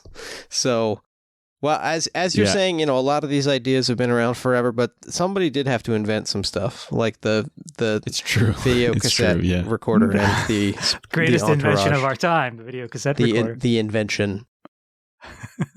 It is sad what happens to Scorsese after this. I mean, it is, I mean, not sad, like, with King of Comedy. I mean, his wilderness years are upon us, which is kind of crazy. He has a few wilderness years, although it's funny to think about them as like, he couldn't get arrested for like 3 years, and then just in the context of the man's enormous career, and then he makes After Hours, and it makes a little bit of money, and then he makes The Color money, and it makes more, and Bingo Bango Bongo.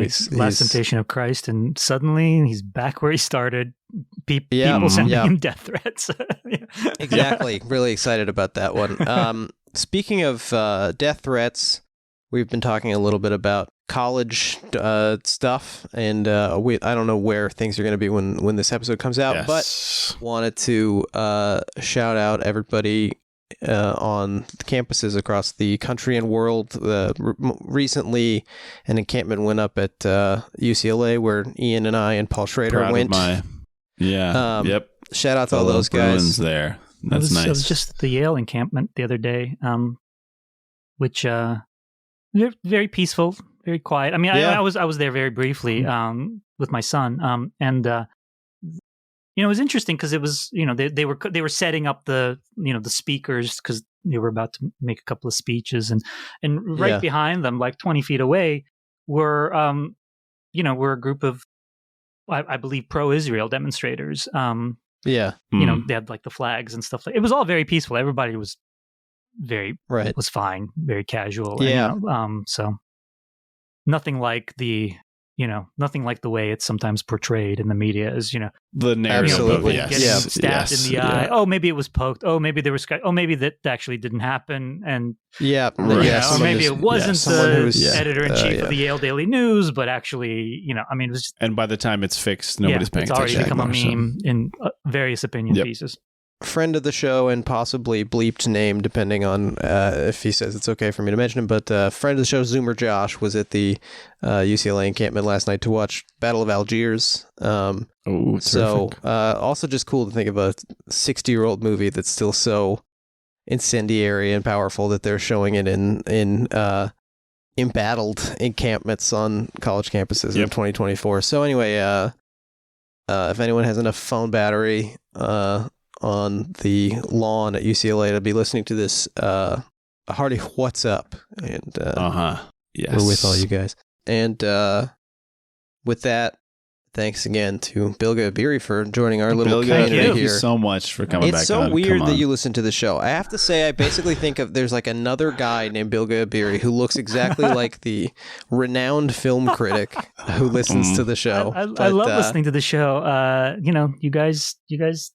You guys do your research, which is really, really impressive. Thank you. I'm really glad it comes across that way. Yeah, that's true. Yeah, it means the world that you're in our corner in boxing terms. Lovely to have you as always. Is there anything you'd like people to check out? Anything coming up? By the time this goes up, I will either have just started covering Cannes Film Festival or will be of course, where there will actually be a new Paul Schrader movie.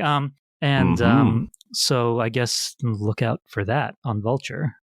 Absolutely. Check out the Cannes coverage, and hopefully he takes home the hardware. It would be cool if during this podcast Paul Schrader got it's his first time back in competition, I believe, with a film he's directed since Mishima, which is a while. Yeah. Crazy. And Clint's not in competition. We talked about this a little bit on our hardcore episode with Manny Lazic, but like, what's going on over there? No Clint? Does Francis gone mad. You'll have to, if you hear anything, please let us know. I mean, I would imagine. I was going to say he's probably not done editing, but I'm like, wait, what am I talking about? It's Clint. He finished editing the day after. That can't be wrapped. The problem. He took a break to go to Jane Goodall's birthday party, so I love those pictures. I love those pictures. Yeah. He looks progressively more and more cadaverous. But he's out there. It's great. It's like, God love him. Hopefully he makes another one. I would love it if he made another. I would love 10 more. Well, with that, I think that's probably the episode of the show. I could talk to you forever, but wanna let you go get some more beats. Thanks everybody for listening. Remember to subscribe, rate us, write a review. Helps us on the algo. If you like the show, tell a friend, tell your dad. What's another thing? Put a little epigraph at the end of your movie. Follow us on Twitter and Instagram at Pod Casty For Me. If you have any comments, questions, or concerns, you're interested in co-hosting a 2-person Paul Schrader podcast, you can email us at podcastyforme@gmail.com. Thank you to Jeremy Allison for our artwork. If you are Paul Schrader and you're listening to this, we apologize for everything that Ian and I said. Everything Bilge said was good. Next week we'll be back putting out fires with gasoline with the film Cat People. We sure will. Which describes at least the two of us. And that's the end of the show.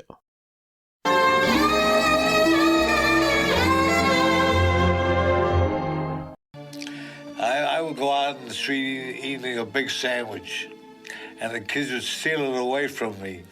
And I would go home crying to my father, and my father should beat the hell out of me for doing that. He said to me one day, he gave me an ice pick with a case. We put it on your belt, and then you put the... He said, the next time they do that, you take this out and hit them with it. So the next time they did that, I took it out. I didn't have to hit it with it, because when I took it out, they run like hell. But then after a while, I said to myself, well, they're afraid of this. Oh, one time I didn't have it. I didn't have it with me, and I lashed out, and I threw a punch, and I knocked the guy down. And I saw that was different. I didn't have to have that ice pick with me. And I started a fight. Right then and there, I started a fight. And I don't think I ever lost a street fight. I don't think so.